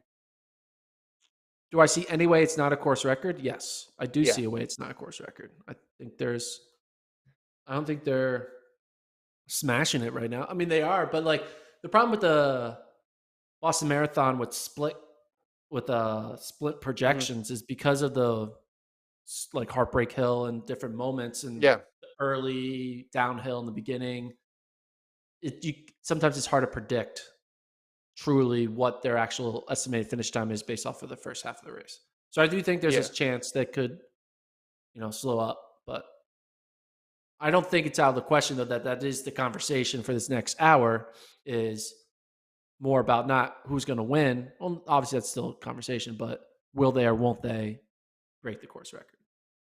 Hmm. I think it's going to happen. Three of them right there.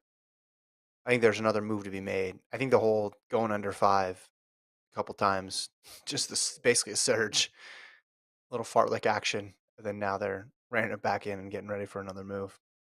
Broadcast right now is showing solo cam on Molly Seidel. She's all by herself. She's just Mhm. chugging along these miles in the second half of the race now, solo. What do you think she's focusing on right now? Now that she That's it. knows, obviously, Yeah. a top finish isn't in the cards. She's by herself. It's her first Boston. What's she Go Molly focusing goes on? in the sign on the backside there. What's They're that? showing beer. This store they're showing right now has Go Molly Go on their Oh, signage. gotcha. It's got to be pretty difficult because you go into it with the idea of like, I may not win, but I'm going to be a factor. And then that move gets made and it just blows the whole race open. And now you're in a situation where you're 2 minutes back of the leader. It looks like, though, at least at the half, she was less than 10 seconds back of two other women.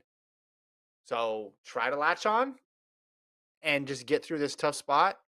From there, it's another like a minute and 10 seconds to eighth place. It's just tough because to claw back from that sort of deficit, I'm not even talking about to get to the leaders, but just to get back to where you can see land is pretty tough. Like she's kind of out there. If she doesn't get those two women or those two women keep moving away from her, she's just drifting farther and farther back where there's no one near her. I mean, I guess, someone can come up from behind and catch and then run with her, but you don't want to have that kind of puts you in a bad spot too. You don't want people, coming up on you. So we're at 25K Colt. Is this popping up now?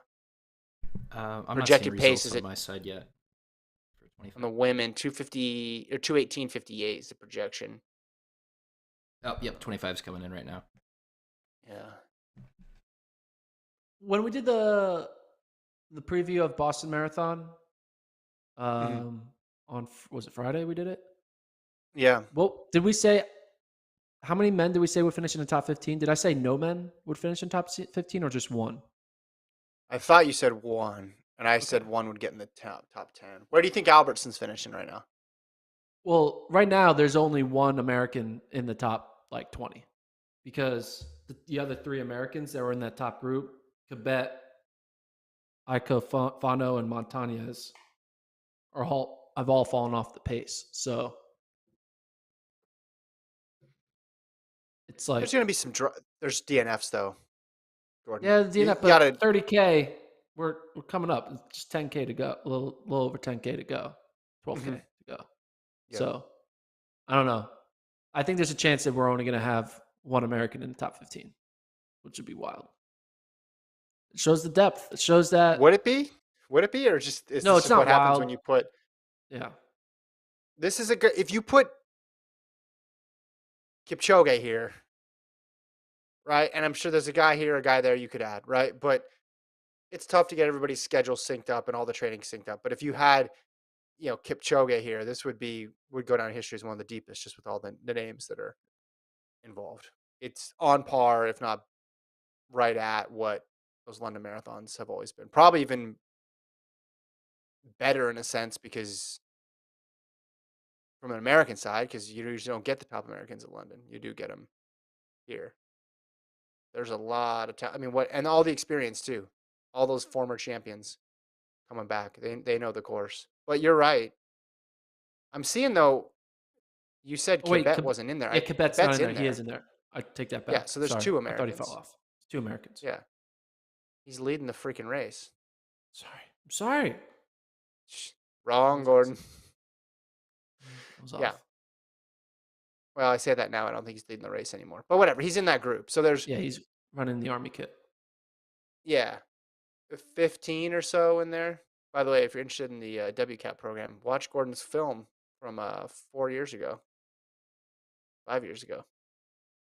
How many years ago Yeah, when was did that that? come out? I don't even know. Man, time You did it flies. right before. I think it came out in 18 because it was right after I started. It like premiered because I remember they played it at like a meeting. And something funny happened. I remember, and I was like, "What's going on?" Oh yeah, Anyway, that meeting. Albertson and Quebec holding the U.S. hopes right now, but I think someone's gonna make a Jip Koskai / Jip Cheer Cheer type move. Here. Someone's gonna drop something filthy. Could be Camor, could be Kiprutu, could be Chirono. There's a You have to lot admit of though, candidates. like the fact that there's this many people still in it Yeah. at 25K is a little. Oh, excuse me, at 30K is a little unusual. We're almost like 12K is not that much real estate to go. A lot of Yeah. times, like there's like a pre-move made around Yeah. like Yeah. 15 to 20K to get the field down to like 10 to Yeah. 7, and then like the big move happens a little after the half marathon to get down to 3. But we Yeah. still have a big pack. Like this is a big pack this late in the race. This is kind of unusual. Well, the move never happened. I said we're going to see the second fastest Boston in history. Wrong. Because they're trending right at 208 right now, which, I mean, that's faster than 2021, but 2019, Toronto, 207.57. 2018, throw that out because of the weather. Karui, sub 210. 208 would be quick. 208 would be quick, but it's a long way from Mutai's 203. I think, actually, you know what? I should have doubled down. I should have said it's still going to happen. The move's going to Dude, be made. what if no move gets made? What if it's just like this group of 20 with like 100 meters to go, and then it's just an That's what I was all-out asking sprint? you. I was I asking you want that that to the other happen. day on a pod. How long could a race go tactical in a marathon? What's the We've seen equivalent? it. Yeah, because we've seen in cross that year, didn't it say tactical almost for 8K of 10K? Am I remembering that right? Correct. Yeah. There's like Yeah. 100 And then people still in it through 8K. obviously the 1500, usually the longest it goes tactical is to the bell because there's something psychologically that trips people. If it's no matter how slow it's going, at the bell they'll go. And then one Yeah. person goes and everybody responds. So that's, 3/4 of the way through or thereabouts. Like how long could a marathon go tactical for? We're Seeing seeing, I highlights of mean, the BAA mile. they're Seeing showing road mile highlights. highlights right now. Yeah. I mean, they're hour and a half in, man. And they're all chilling. It's not that slow though. Sub 208 on this course is not that slow. It just looks slow because there's a lot of guys there. No, sub 208. 208 is kind of slow. Come on. Let me read you the winning times: 209.51, 207.57, 215.58, 209, 212, 209, 208, 210, 212, 203, 205, 208. 203. That's a big Yeah, well difference. that was a crazy win. That was the Bermuda wind, but flipped around that year. Yeah, but what about, Or dare I say it, shoes? Like those were all done without shoes. yep, no shoes. Nobody was wearing You know what I shoes. mean? I mean It that's was crazy. basically that's become the barefoot era and the shoe era, the way the technology is with these shoes. But Mhm. I don't know. I feel like I don't think I think a I think lot. you're I think right. There's a move to be 208 made. is I actually think you're not right. that There's fast. definitely a move to be made. There's definitely a move to be made. They're leaving time on the table. But I'm also saying the field is deeper, so it's making that pack look even bigger. Women's race. Where are we at in the women's race? Still 3 women here? Yep, still 3 all together. Still not talking to each other. Game face. About 40 minutes left of running. Maybe 50 minutes left of running. So Seidel got passed by Rojas. Rojas is now the top American woman in 10th. They're running together as of 25K. They're in 10 and 11. Charlotte Purdue from Great Britain is about 15 seconds ahead of them. And then that front or that chase pack which is 105 back of the big three, has 5 in it, and Azamiro is still in that group. So she couldn't handle the front pace, but she can handle the second group pace, which has 5 women. And they're all slated to go sub 221. So right now you're looking at 3 sub 219 and 3 sub 221, which would obviously be the deepest Boston women's race in history. Obviously. Well, if 3 people go into the course record, I'm gonna walk I think by around the definition, streets. I'm gonna walk around the streets of Austin obvious. and be like, obviously, guys, the records, they were just broken. Obviously. Clearly. You know this, I'm gonna right? save it for Mr. Man giving me my Penn. taco. I'm gonna save it for Penn because I don't know anybody. When I walk around the streets of Philadelphia, and I'm like, Tell "Hey, people about yeah, are you Dwight Howard?" You know, stuff like that. 20 miles, 10K to go for the men. Quebec in first. Yegon, Camor, Kipruchu, Albertson, Chibet, Career, Adana, Kiptanui, Chirono, Burhan. Man, there's a lot of people still here. 15 guys. Chirono, Legesse, Lema, Ymer. Scott Fauble in 16th. So there's another person who could slide in maybe the top 15. If something happens, he's 34 seconds back. Which is interesting. He's been closing. If you look at Fauble, he was like a minute back at half. And then now that lead has shrunk to 34 seconds. The leader's slowed down. The projected is 208.23. So this just seems like the gap. This is kind of 1,500 with the third lap slowdown or the 5,000 with the second mile slowdown. That's what's happening here. So people are going to get involved that probably weren't supposed to be involved. Again, I want this back of 15 to stay together all the way through like 40K. All the way through. And just see like an all-out last 2K. It'd be fun. But at this point, what's the point of making a move, right? If you've gone this far, now everyone's like, well, no one else has done it. Why should I be the one to do it? Now there's like this mental situation where they've kind of gone past the point where they expected a move from someone. And now that no move has been made, it's like they're kind of justifying not making a move against each other. Yeah. Definite prisoner's dilemma situation. When they do slow-mo in a marathon, you know something went wrong. And they barely bumped each other and then held each other's arms. That's good. Wait, she's still holding her arm. Held on for a long time there. That was what? Was that Jeff Koskai and Yeshina that ran into each other? But no harm, no foul. You play on there, Gordon? Or do you need to go to the monitor to assess if it was flagrant? Well, it is interesting, though, how Yeshina is basically right on the shoulder of Jeb Koskai and like not really giving her like room to breathe. It's kind of weird. She's just like, I'm just always going to kind of be like a magnet towards you and kind of bother you. It reminds me of in the 2016 trials, Meb was getting annoyed with Rupp because Galen would just keep on being on his shoulder in the beginning of the race. And Meb is like, do you want to go past me? Do you want room? Like, you can move around. And Rupp's like, no, I want to just be right next to you.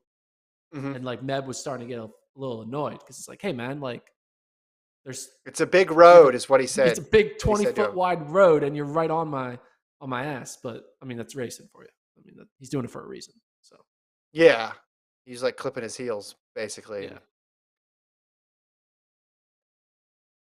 Dude, I really want this men's race to stay together. This is awesome. It looks like you look at this field right now. It looks like they're going through 10K. Yeah, not an hour 42 in. They're going. Oh, here's a good. This was. Yeah. Sorry, I'm just scrolling back through some tweets. Getting caught up on the tweets right now. I haven't opened my Twitter. So, I think mean, Cam Ward would be a good candidate. I'm trying to think of who's going to make a move. Cam Ward would be a good candidate. He obviously has that shorter distance speed, but I don't know. This is a weird situation. It's an hour 40 into running a race. It's not the same as the middle of a half marathon or middle portion of a 10,000. So we can predict about who will make a move, who will be the one to shake this up, who's the best candidate. I don't know. I mean, I think they all have something in their legs. Albertson has obviously done a lot of work. I see him back at the front again. This is what his third time doing it, but I think we're going to end up with a move pretty soon. But I've been saying that the last right 20, 30 minutes now. Once it got down to this group, I mean, this group is still at 21 miles, 15 people deep. And just as perspective, so Fauble keeps closing. The lead's now down to 26 seconds. It just goes to show you that no one's really pushed from that front group yet, because there's a person who is running them down from behind and little by little taking time off, which I think when we do see a move, and we will, eventually we will, this split is going to be epic because it's been building and building and building and gathering for so long. Like, they could have made a move at any point in these last 10 miles. There's guys in here capable of doing it, and they haven't, which just means when they do make it, it's going to be that much closer to the finish line, and it's going to be a crazy split. Imagine being Scott Fauble right now, and like you think you're out of it, and then all of a sudden you're like, wait a minute, the like a leader DMR. is in my sight all of a sudden. Like, this isn't right. Like, because you can now actually see Fauble in like the background of the shot when they go wide on like a long straightaway. Yeah. Looks like it's picking up. Is this a moment of picking up? I feel like it might be picking up. It looks like it's picking up. Is that Camaro? It does. Camaro picking it up? It looks like it's going fast. Does. I think they're moving. They're moving. It's happening. They're spreading out. This is it. We're going to see a crazy. We're going to see a split that's going to be crazy. That's my only prediction. That's my only contribution to this at all, is we're going to see a split that's crazy on the men's side. Yeah, they're going. Yeah, This is it. Look at that. Look at the guy's arms. I mean, this literally looks like they rang the bell. Everybody now is scrambling, trying to react. This is hilarious. What do you think the final 5K is going to be? I don't know if we'll have that split, but 14.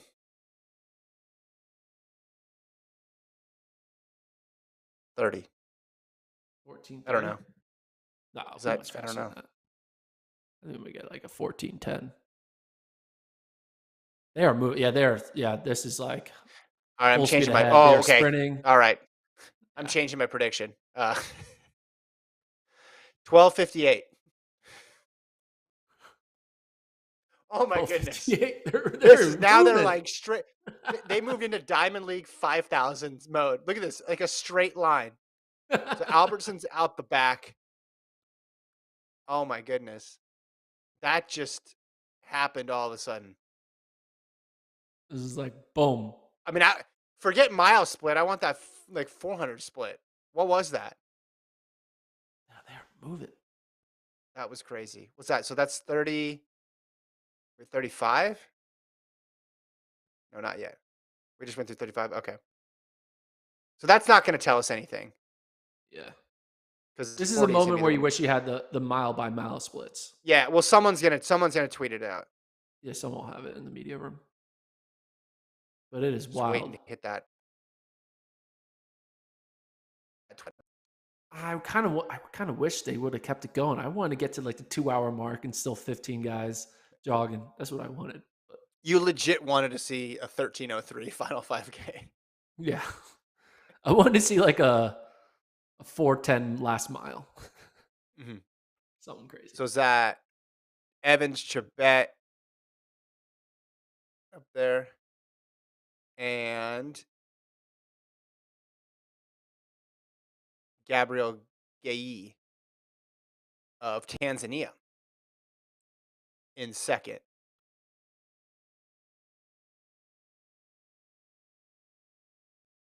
So women's 30-kilometer. 2:19:42 pace. So the three are still on course record pace. See if they can hold it. Have a little bit of a buffer, but not a ton. Yeah, I want to see this mile split desperately.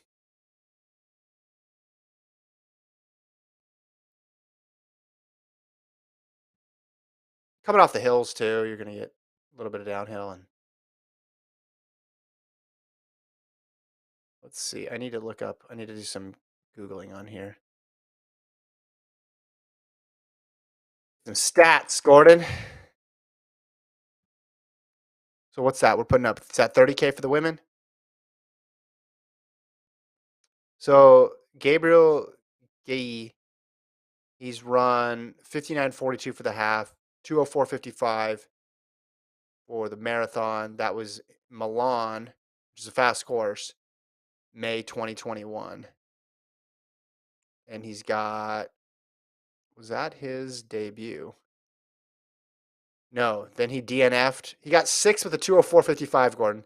Then DNF'd at the Olympics. Then got eighth in Valencia, 2:06:10. See, this is not, of all those guys, right? This is not the profile of a guy who's going to win Boston. I mean, he's got a lot of fast half marathon times, but relatively inexperienced in Boston, run some fast courses, and hasn't placed high. That's like the opposite of what you think. So Yeah, but his fast doesn't marathon, matter.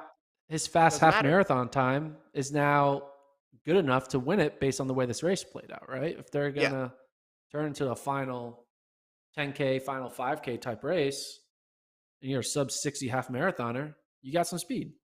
Yeah. Chabet, obviously more experience. They just threw up his credentials on the screen. But yeah, you're right. This is what happens. This is the random spin the wheel. This person gets second, or this person pulls off of upset because they dawdled for so long. I'm still waiting on this last mile split. Do you think this will go down as a record for smallest gap between like first and 15th or first and 10th for a Boston Marathon? Well, I would have thought that, but now look at behind them, and there's still 15 more minutes of running. Things are getting spread out pretty quickly. That's true. Chabet looks to be in a good spot. Guy looking at his watch. Never a good sign. That's not true. Some of the greats I look don't at know. their watch. I mean, we I just just made had that up. uh Alabama's Ilya Kipsang, who broke the collegiate record in the 1500, stopped his watch when he crossed the finish line. Imagine stopping your Yeah. watch in a 1500. That's crazy. I mean, you say it's crazy, but how else is he going to know his time? Yeah, that's true. If only there was another way. Yeah. There's got to be a better way. All right, so let's take inventory here. Okay, hold on. These results are, here we go. 35K. Chibet, Gay, Chirono, Kiprutu, Adana, Yamer, Kamwar, that's 7. Kiptanui, Career, Berhanu, Kabet, Legesse. That top 12 is 8 or fewer seconds back. Albertson is 15 seconds back in 14th. Fauble is 36 seconds back in 15th. Yeah, but that's going So, to change because Chibet just keeps going harder and harder. Like, yeah, but I think these other guys are going to fall back. So I could see 3 Americans still stay in. We'll see. But I think some of these guys are going to completely come unglued in this last part. Women, Kiplagat in 4th, of course, because all she does is finish high in major marathons. And then you have that group still stayed pretty much together as Amiru fell off. But Cheptu is, they're about 115 back. Rojas in 10th, Purdue in 9th. Dakota Lindworm, the second American, in 11th. Then Melindy Elmore of Canada, 12th. Yeah, Seidel's not in the top 12 anymore. This is going to go down as the first race where she didn't completely exceed expectations. As you said, everybody has a bad marathon. She certainly was due for one after how well she's been running. Men's side Yeah, of things, Evan this is like Chibet is just losing game crushing one it of now. the second round of the playoffs. It's like you just had a good victory previous series. Got to start with a dud. Get her set up for. Molly's All right. running World Athletics Championship, right? Yeah. She's doing As good. advertised, as per to John Galt with a tweet, 4:27 for mile 22 for Chibet. There you go. 4:27 4:27. at Yeah, he mile looks. 22. He ran Mhm. 21 miles and then he ran a 4:27 mile. Yeah, Nuts. he was keeping his powder dry for a while, and then he used a lot of powder there. Now, he still has what, 4 miles, a little less than 4 miles remaining. There's a lot of people on his heels, but he's moving in the positive direction in terms of that gap. So you have to feel good about his chances. This 5K split's going to be fun. The 35 to 40K. I hope he keeps his foot on the gas so we can truly capture how quick that split is. Because he's down to 2:08.25 predicted finish. These times are going to be quick. The women, I think, are going to end up being historically fast. I think we're going to get a course record. And the men's going to be fast too. Brian Dybel update, 2:41 pace through a half Nice. marathon. Well, he's got no excuse because everybody else is running fast today. So the conditions are there. No excuse. There's no reason why he shouldn't exceed his goal. There's one of my friends on my intramural soccer team. She's running, I think, her first Boston Marathon. She runs 20-mile weeks, 20 miles a week. So she's not training, and she's right now on 3:16 pace. On 20-mile-a-week training. That's pretty insane. Doesn't Natalie Cook run 20 miles a week? The best high school girl right now. Really? I thought I didn't read know somewhere that. she runs very low mileage. I thought I read that somewhere. Okay, Chibet's lead is massive at this point. Women, this is developing into a great race. These three have been there for a while. Yeah. They've had enough time to run into each other, grab each other's arms, and then apologize. That's how long they've been running together. I don't know. Yeshida has really good hat. They're all, what am I saying? They've all had fast times. Oh no, now they're apologizing again. You see that? There was some other issue, and they were like, "No, my bad. No, my bad." This is great. Yeah. They're friendly now, but This is the most collegial marathon I've ever seen. This is great. Chibet looks like he just started. Yeah. Chibet looks like he missed the beginning of the race, like the episode of He's trying to Seinfeld, catch and up. is trying to catch up. That's how he's running. This is not the turnover that you see from someone who has already run 22 miles. Give me more splits. More splits. Yeah, so I don't think the record's going to happen on the women because they're 2:20:13 right now. Well, coming off the hill, you don't think they're going to pull a Chibet? Maybe. What's it, 2:19:59, you said? Yeah. I guess maybe. I don't think it's a foregone conclusion, though, the way you were kind of saying, like, as you know, that would be a course record. Mm-hmm. I don't think it's going to be as well for sure. No, I was as you know, it's the deepest marathon in Boston women's history. That's what I was going to go around the city saying today.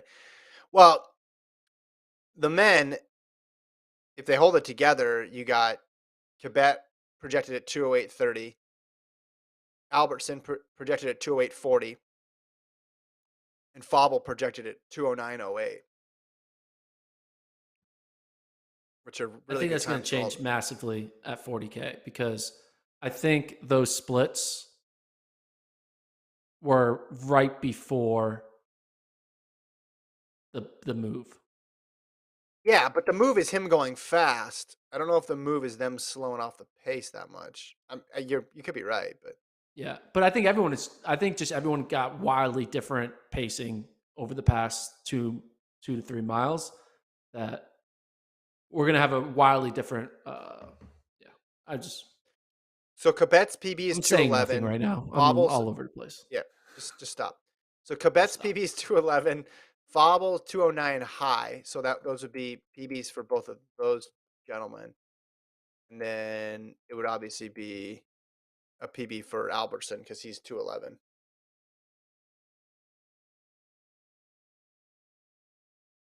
I mean, we do have right now through 35K, you have 11th, 14, 15, 16, 17, 18 are the Yeah. Americans. Right there on the edge of the top 15, like we said. But I think they're going to have 2 in the top 15 or 3. Yeah. So This is the where over the under overall, of yeah, the 1.5 depth turned to be factors over. in. Yeah, the depth factors in. People drop out, et cetera, et cetera. But it is one of those years where a quick time is going to be pretty far back. Like Benny is on 209.58 place and he's in 17th. That's pretty wild. Yeah, and he finished what? 7th in the fall, Mm-hmm. right?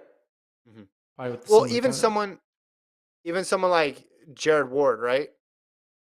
212 pace, not bad. He's in 25th right now. That's, I mean, people afterwards are going to be looking at that, like how fast the top 25 was compared to last year.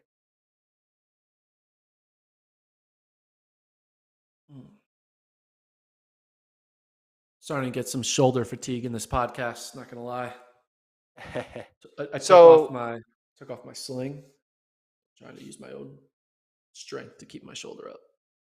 Seidel's DNF Oh, really? dropped out. Yeah. So on that women's race, no Rojas top American. She's 336 back, so she's 16 seconds behind Purdue. She's in 10th. Remember, she's a top American in the fall Boston as well. What's your immediate reaction to Seidel dropping out?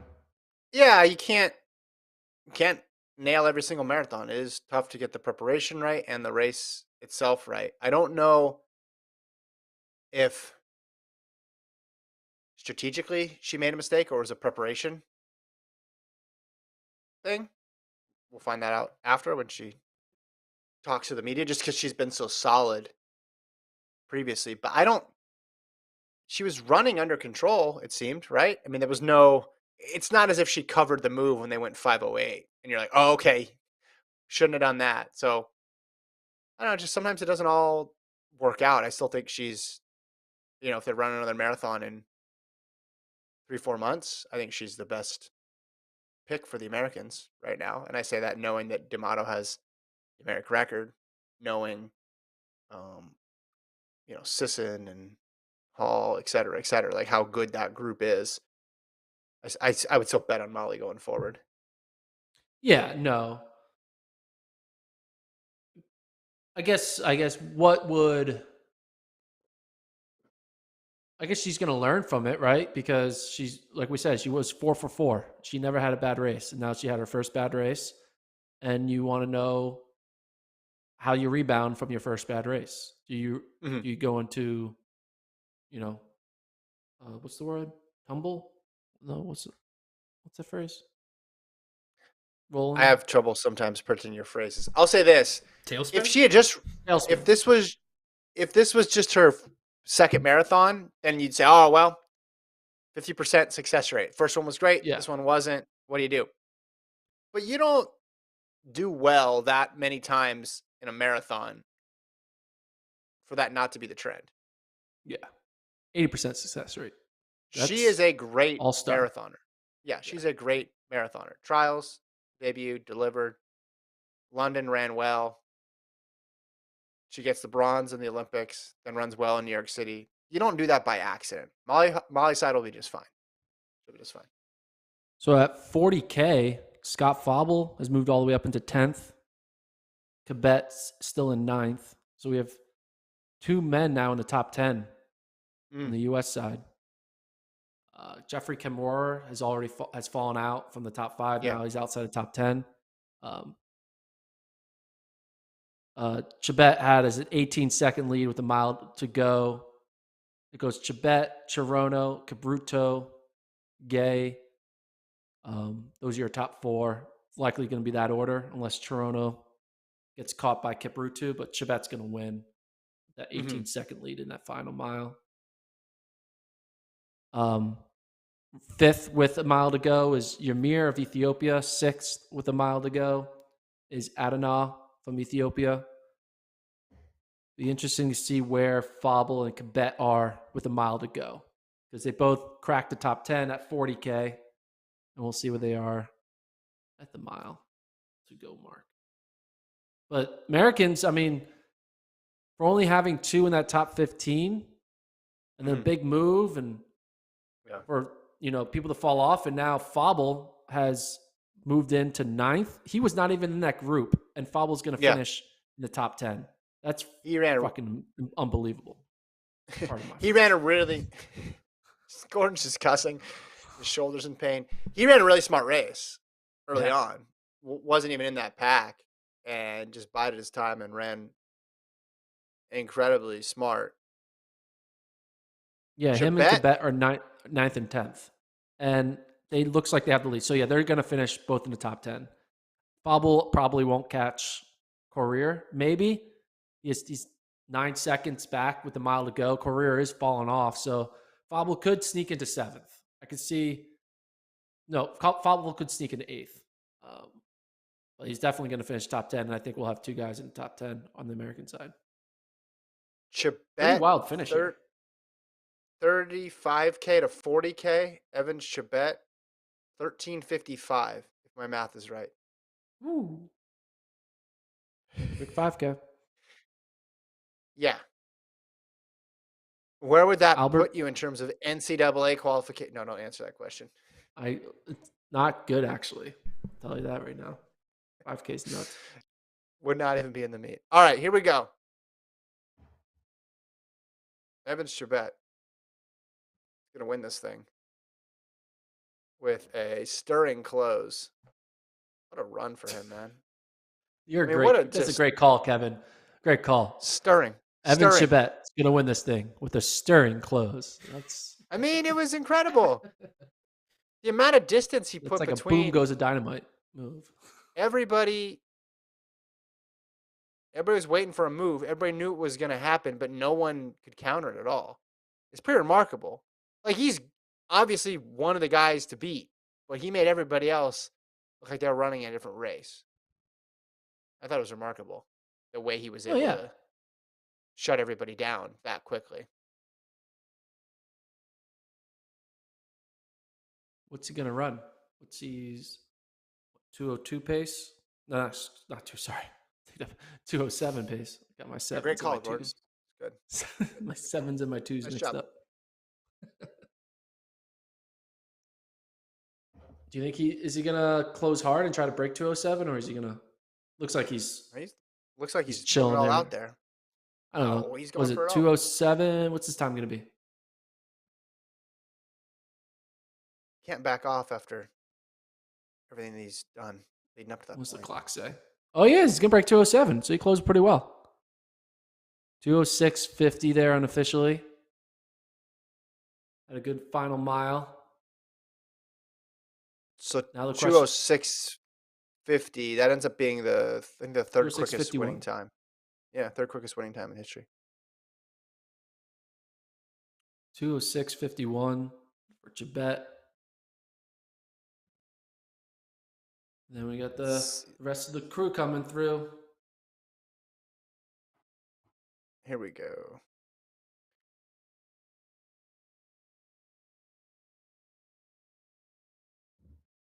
So 206.51. I mean, I really want to see not even just that 5K 35 to 40, but the whole way.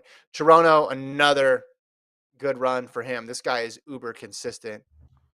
He gets second in. I'm refreshing the times as they come in. Chibet celebrates, gets the hug, finish line. That was exciting. That was exciting. It all happened in one burst. You had to really be paying Oh, attention. I'm I'm trying trying to to keep an figure eye out on Scott Fauble can last mile. catch. Scott's moving up. He might catch a couple. He moved into 8th, I think. 7th is in his sights. I don't think he's gonna be able to catch 7th. Mhm. Fauble with man race of the day. I mean, from an American perspective, for him to just like do his own thing, not be a part of Mhm. any of that top group, and end up finishing in the top 10 is pretty impressive for Fauble here. He's gonna smash his PB. Who They're coaches four. Scott right now? Bossard. He switched to Joe Bossard. Yeah, Yeah, so 20 208 208, 50. 50 and change. 52 officially, so he gets all the way up for 7th and is the lone or no, Quebec in 9th. Quebec's going to come through in 9th, 209.07, so he gets a PB too. So you have two Americans in the top 10. I think it was last mile 441 for Chibet. Someone's asking in the chat about the last mile time. So yeah, Chibet wins by 30 seconds over Chirono. Benson Kiprutu third. Gay, who went with Chibet, Tanzania is fourth. Kiptanui fifth. Career sixth. Fauble seventh. Ymir eighth. Quebec 9. Adana 10. So Fauble goes 208.52. At halfway, he was in 22nd place, 104.26. Did he go dead even? 104.26 to 208.52? That's dead even, right? Yeah, dead even. Dead even splits for Scott Fauble. I like that. And he was Linden-esque. only 5 seconds back of 5th. If you know if he would have made a little bit of a move a little bit earlier and had a just went like 800 meters earlier than when he started making his push, could have finished 5th. Mm-hmm. Which would have been incredible. What's Scott's top finish at the Boston Marathon? I should know this. That's a good question. He had run under 210 before at Boston. So let's see. Last year he was 16th. Year before he 7th. didn't run it, but he Finished 7th. 7th in 2019. So he basically had another 7th place finish. Yeah. This one though with the big PB. And the even splits is great. That's kind of cool. Like the way you want to run it. Yeah. Chasing So we everybody have down. That must have been so much fun closing on everybody. yeah, and also like kind of revealing, like, oh, whoa, you thought like I'm gonna finish in the 20s or maybe the high teens, and all of a sudden you're matching your lifetime highest finish. Pretty good, pretty damn Mm-hmm. cool. We do have some movement here David, though in this women's side? women's race. Yeah, They just bumped at the front again. They had a little conversation afterward, it looked like. More bumping. I'm trying to get an Between, eye of who's the person who fell off the back. One of the Jepkoskai or Jep Chirchir has fallen off. I'm not sure. I can't make it out who's the one that fell off. Can you, Kevin? That looks like Jepkoskai remains. I think Jep Chirchir fell off. I thought Jep Chirchir was a favorite just based off of the New York and the Are you Olympic sure that's who success. that is? Oh no, the screen is small Yeah. for me right now. I can't tell. No, I'm pretty sure that's Jep Chirchir that got dropped. Let me look at it again. Yeah, it should be Yeshina and Jepkosky.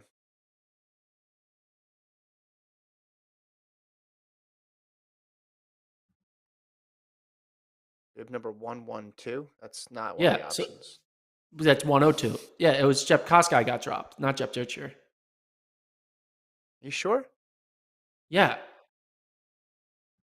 I knew that. I knew I was wrong. I just didn't want to say it. Make it. Yeah. Yeah, it was Jep Koskei who got dropped. Jepkosky got dropped. So just Jep. Okay, so my pick stays. Oh, yeah. Okay. Wait. That's Jep No. Churcher. That's Jep Churcher in the front. This is bad. This is making us look bad that we can't make it out. My screen's small, so I have an excuse. Well, it's been grainy the whole time. Here, Here's they're the showing the bump. replay of the break. Yeah.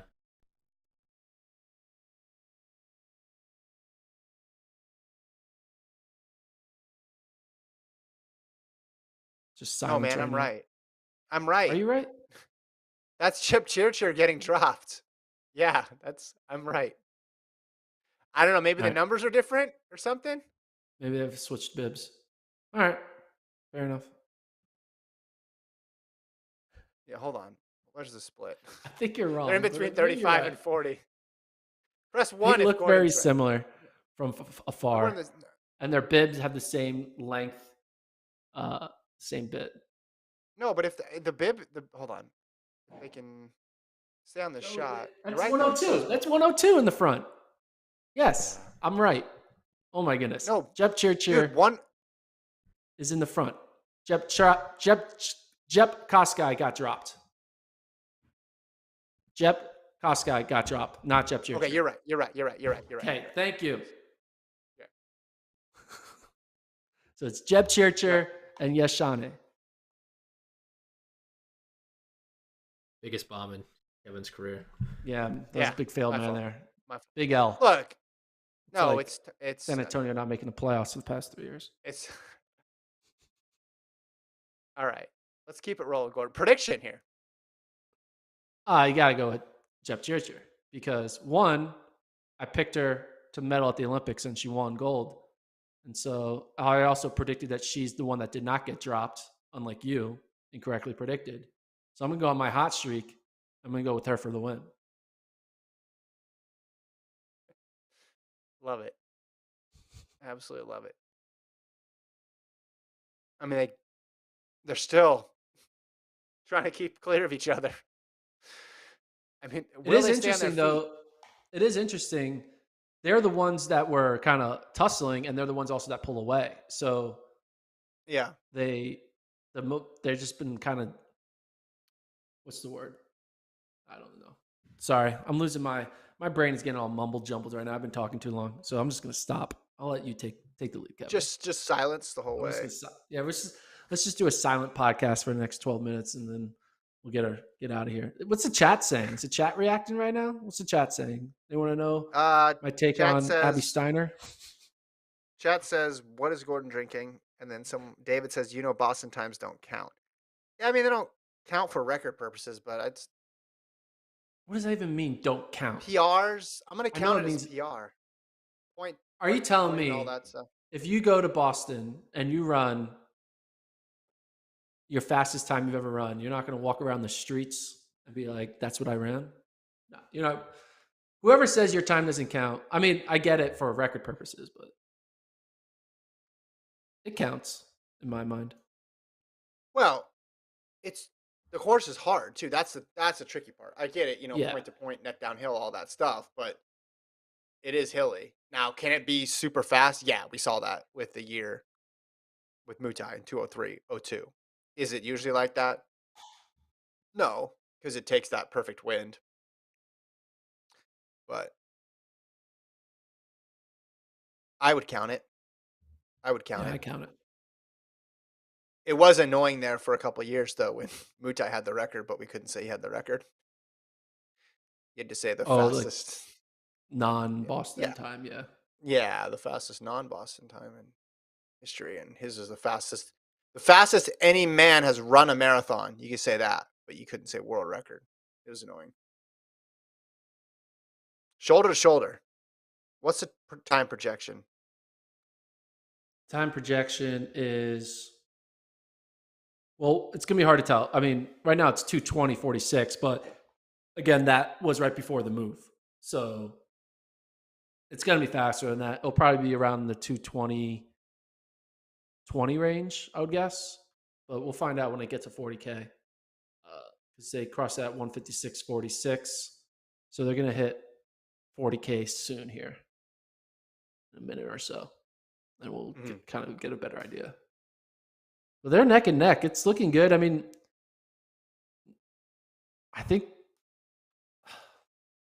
I wonder when they're like, how they're going to play this. Like, are they going to wait till 400 to go, or are they going to go with like a little bit of distance, like a 2K or mile to go?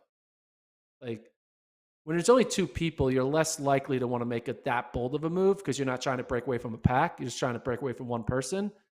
And you kind of start becoming a track race. In a track race, you don't try to win it in the final 2 laps. You try to win the final 100 meters or final 200 meters. So it'll be interesting to see if they actually try to break away from each other. I have a feeling they won't. I feel like they're going to wait until like 800, 400 meters to go. They're showing the comp of the splits between Deba's American record. In marathon terms, they don't have much time left, but in terms of sprint finish, they have forever. Yeah, 9 minutes is a long time.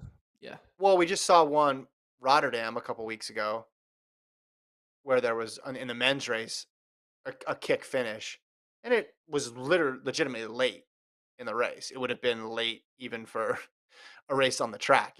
It was about the last 100 or 200. We obviously saw that one in New York, that one year that Kipsang DeCisa one, where it was basically like 200. They were just, he sat on his shoulder and then kicked with 200 to go, like it was a 5,000 or a 1,500. But you're right, 9 minutes. That's a long way out still. Now 8 minutes out. Because I think they're on 220 pace. Yeah. And they're probably going to ratchet it down. They could break 220. I don't think they will. I think they're going to run low 220s. That's what I'm predicting here right now. Does it have a projection? Not yet. We're not at 40K yet. We're coming up, though. Soon. Soon, my friend. Uh-oh. Ooh, a little bit of a move here. They're not side by side anymore. Jep Churcher choosing to kind of run right behind her. Single file. There's a little strategy. She's like, you've been bumping me. Oh, she's like clicking her now. Oh, why are you standing right behind her if you're afraid of? Oh, this is interesting. They're talking to each other so much in this race. Yeah. It's crazy how much they're talking to each other. She's trying to draft off of her. She's not. She doesn't want to run in the wind. This is interesting. Well, right there, that front on shot, you don't even notice sometimes that there's two runners because she's that directly behind her. She wants to run right there. I'm surprised she doesn't just move a little bit to the outside, get some of the benefit, but be on her shoulder, be on Yeshina's shoulder. Because then you do run the risk of tangling up. I think, you know what might happen here? We might just get a total slowdown. Because of all the contact, we might just get a situation where none of them want to lead. Yeah. And they are just getting annoyed with each other. They should send them to opposite sides of the road, I think.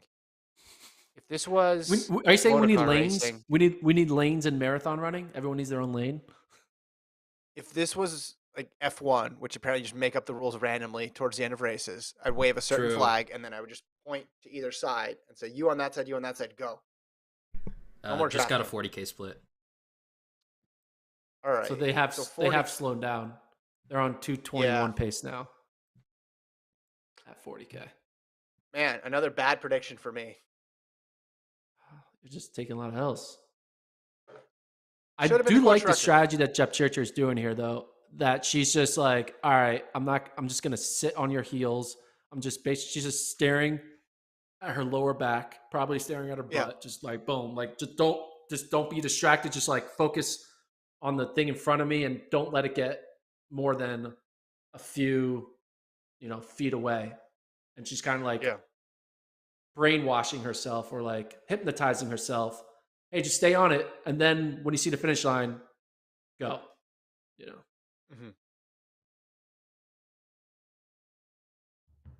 She is just directly behind her. See the Sitko sign?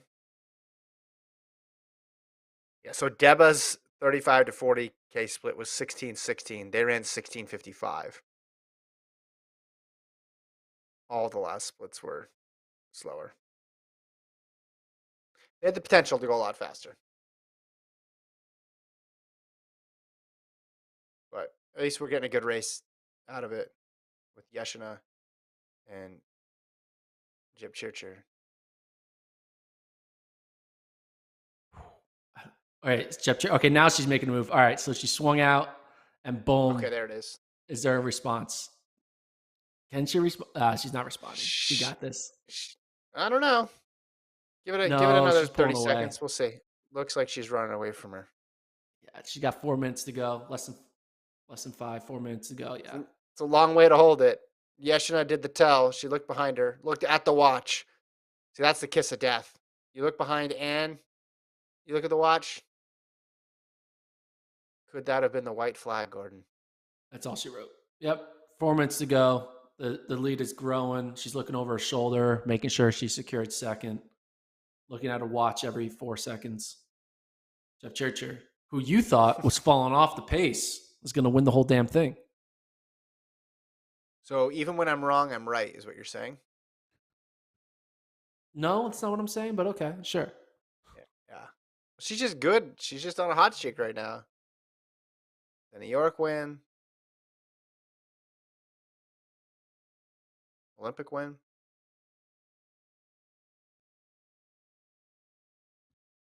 Schuyler says Jip Churcher bringing big Max Verstappen restart energy with this drafting strategy. Exactly. Should have been. Wait, hold on. Hold on. Oh, hold on. Hold on. Hold on. Rope-a-dope. Wait a minute, though. Back in front. But Jeff Churcher is not getting dropped either. She's just like going back to letting her in the front and then sticking behind her. So did she really catch her, or did Jeff Churcher let herself be caught? So not only is Yeshina looking at her watch, now she's pushing buttons on her watch while she's. You're right. She's looking down at her watch about every 6 or 7 seconds. This is incredible. So now we're back to where we were before, with her Jip Churcher being a shadow. This is so interesting. I thought that was the move, and she's going to pull away, but it looks like she's like, nah, I don't want to do it. This is too long of running by myself. I want to go back to hiding behind my competitor. Because that was not a, I'm catching you, you're dying. That was, I'm slowing down, I'm letting you back in.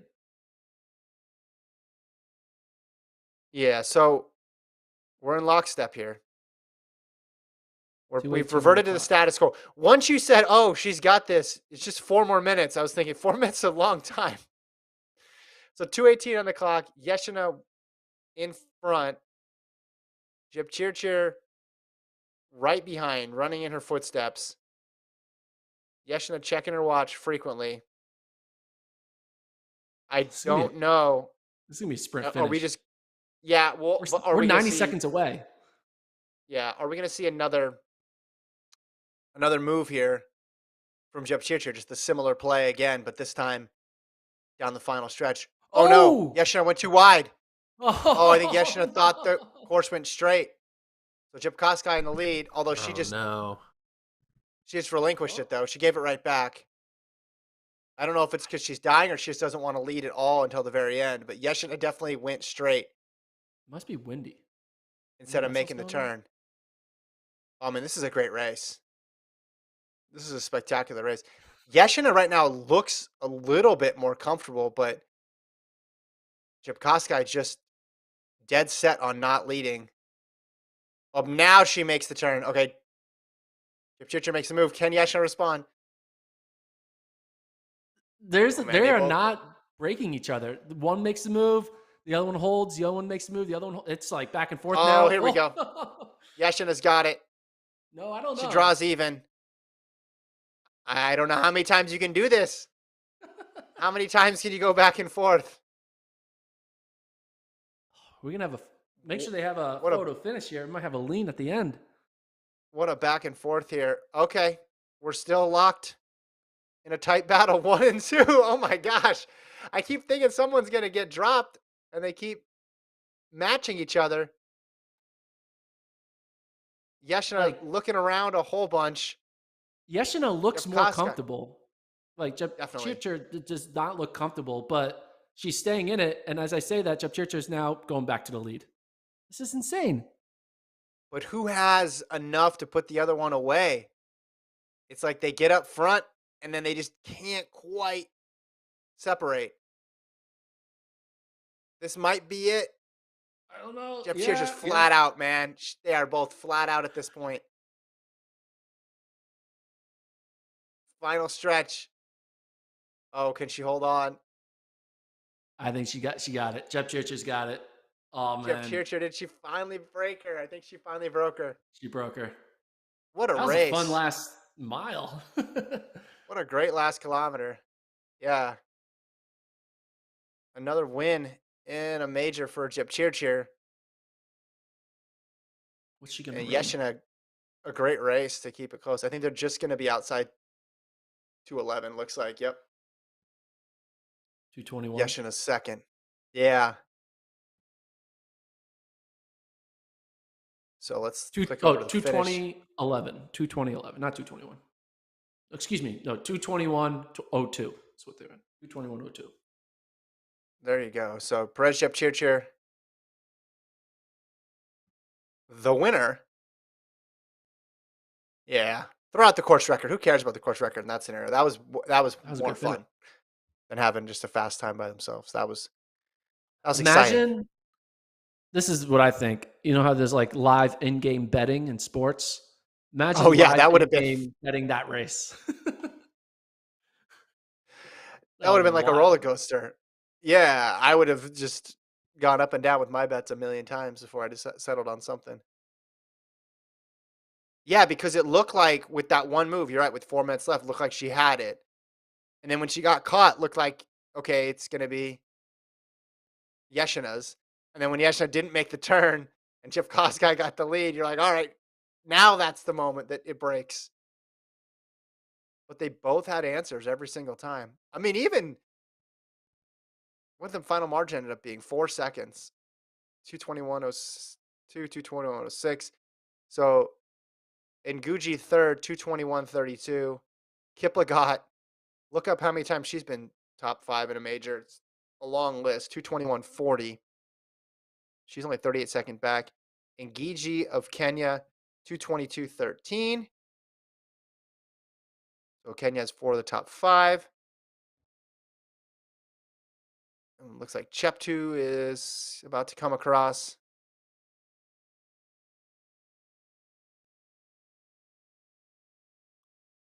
Ooh, gotta catch my breath. That was a good one. Yeah, man, that was wild. Recapping the while we wait for the rest of the top 10 to come through on the women's side. Obviously, Chibet won on the men's side, 206.51. Top American was Scott Fauble, 208.52. And then Americans went ninth. Quebec was ninth, 209. CJ Albertson finished 13th, 210. Matthew McDonald, 14th, ran 210. Reed Fisher was 16th, running 210. And then Mick Icofano was 17th. Colin Benny was 19th. And Yuki Kawachui was Kawuki. 20. Kawuki, sorry. Apologize. So it was what? One, two, three, four guys. No, one, two, three men, four men in the top 15. Two in the top 10. Mm-hmm. Yeah, it was a good race for the U.S. Exceeded expectations. Cheptu, 223.47.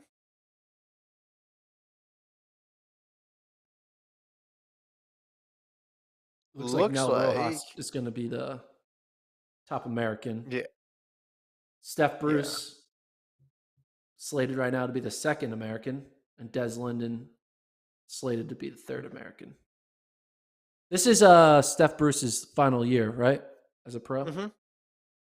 Mm-hmm. So Someone final asked in the chat if Boston. Molly Seidel dropped out. Yes, she did Yeah.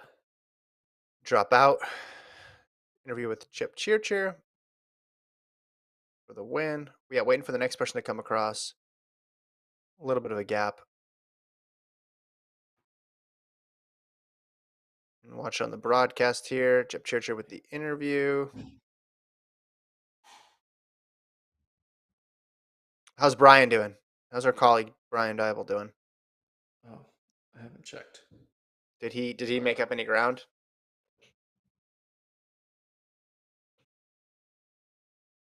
He is on 2:49 pace, so he slowed. He All was right, at still got time 2 to hours rally. through 30K. Yeah, it needs a rally. Needs to pick it up. 2:49 pace. So Jep Koskei just came across in 2:24:43.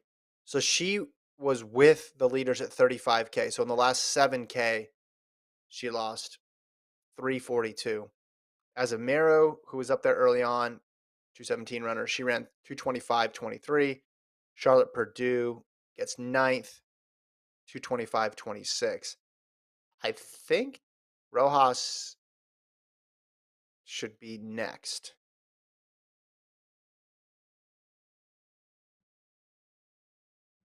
You think? Yeah, because she was only about 20 seconds behind. Yep, she is. 2:25:57. So Rojas gets 10th, the lone American in the top 10. Man, just shows you how unpredictable this thing is. If you'd have told me more American men will get in the top 10 than American women, I'd have said you're crazy. If you tell me Jep Koskei was going to finish 7th Mm-hmm. at the 40K mark, I would have been like, you're crazy.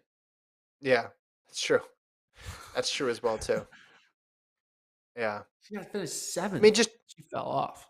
Damn. just two totally.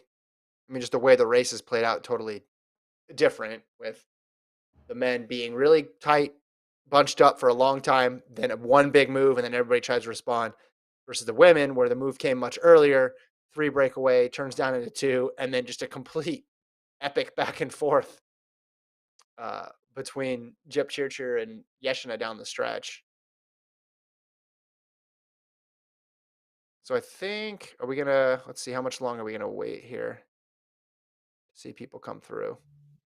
There's Steph Bruce now coming through. Her final Boston Marathon.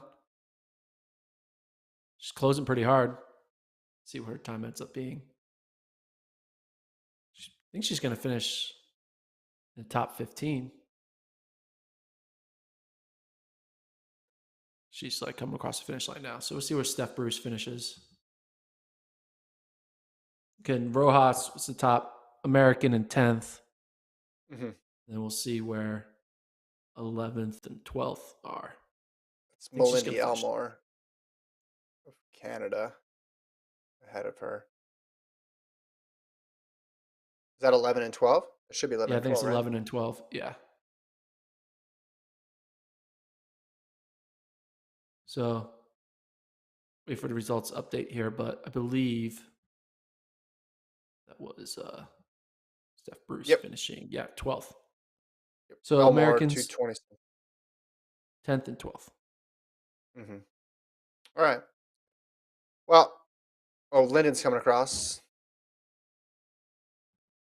This is 13, maybe? For Des Linden. Look at those sunglasses. Yeah, that was very futuristic. She looks like she's in Star Trek. Yeah. What's her All right, time? let's end the Linden, pod with this. 228.47. 13th place, Des Linden. What's the one thing that's surprised you the most about this race? The one thing that surprised me the most. I mean, probably the American men. Yeah. No, actually, Seidel having a bad race.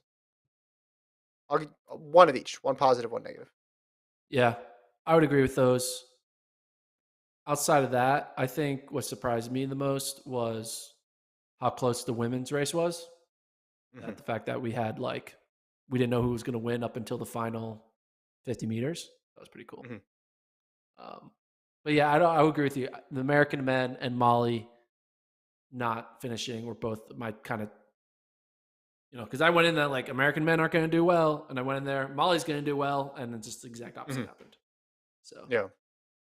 Yeah, I think. shows you. Listen, I mean, and a lot of that stuff is just it's like race dependent, right? Because you could run another version of this race where Nel Rojas gets sixth, right? You could obviously run another version of the Yeah. race where Seidel finishes a lot higher. So a lot of it just comes down to how the race breaks down and what position people put them in different parts of the race. But this, you said it before, deep race for the men, deep race for the women. So all those top 10 finishes are really impressive on both sides, because this was not the typical split field that you see, or not even a split field, because usually London gets a little bit more. It's like a 60-40 or maybe even sometimes a 70-30 split. They all came to Boston this year. So it was a tough field to navigate through. Um, we'll have more on this, any other late takeaways on Wednesday's show. We'll also talk all that track stuff that people wanted to hear us talk about. Mount Sac, meet out in Florida, all those collegiate records. We'll talk about it all on Wednesday. Yeah. It's gonna be exciting. Check out the website. We have updated NCAA rankings. You have your world rankings, but we just debuted U.S. rankings. Top 12 in the U.S. I have ranked Naturally, in every top event. 12. Love Top it. 12.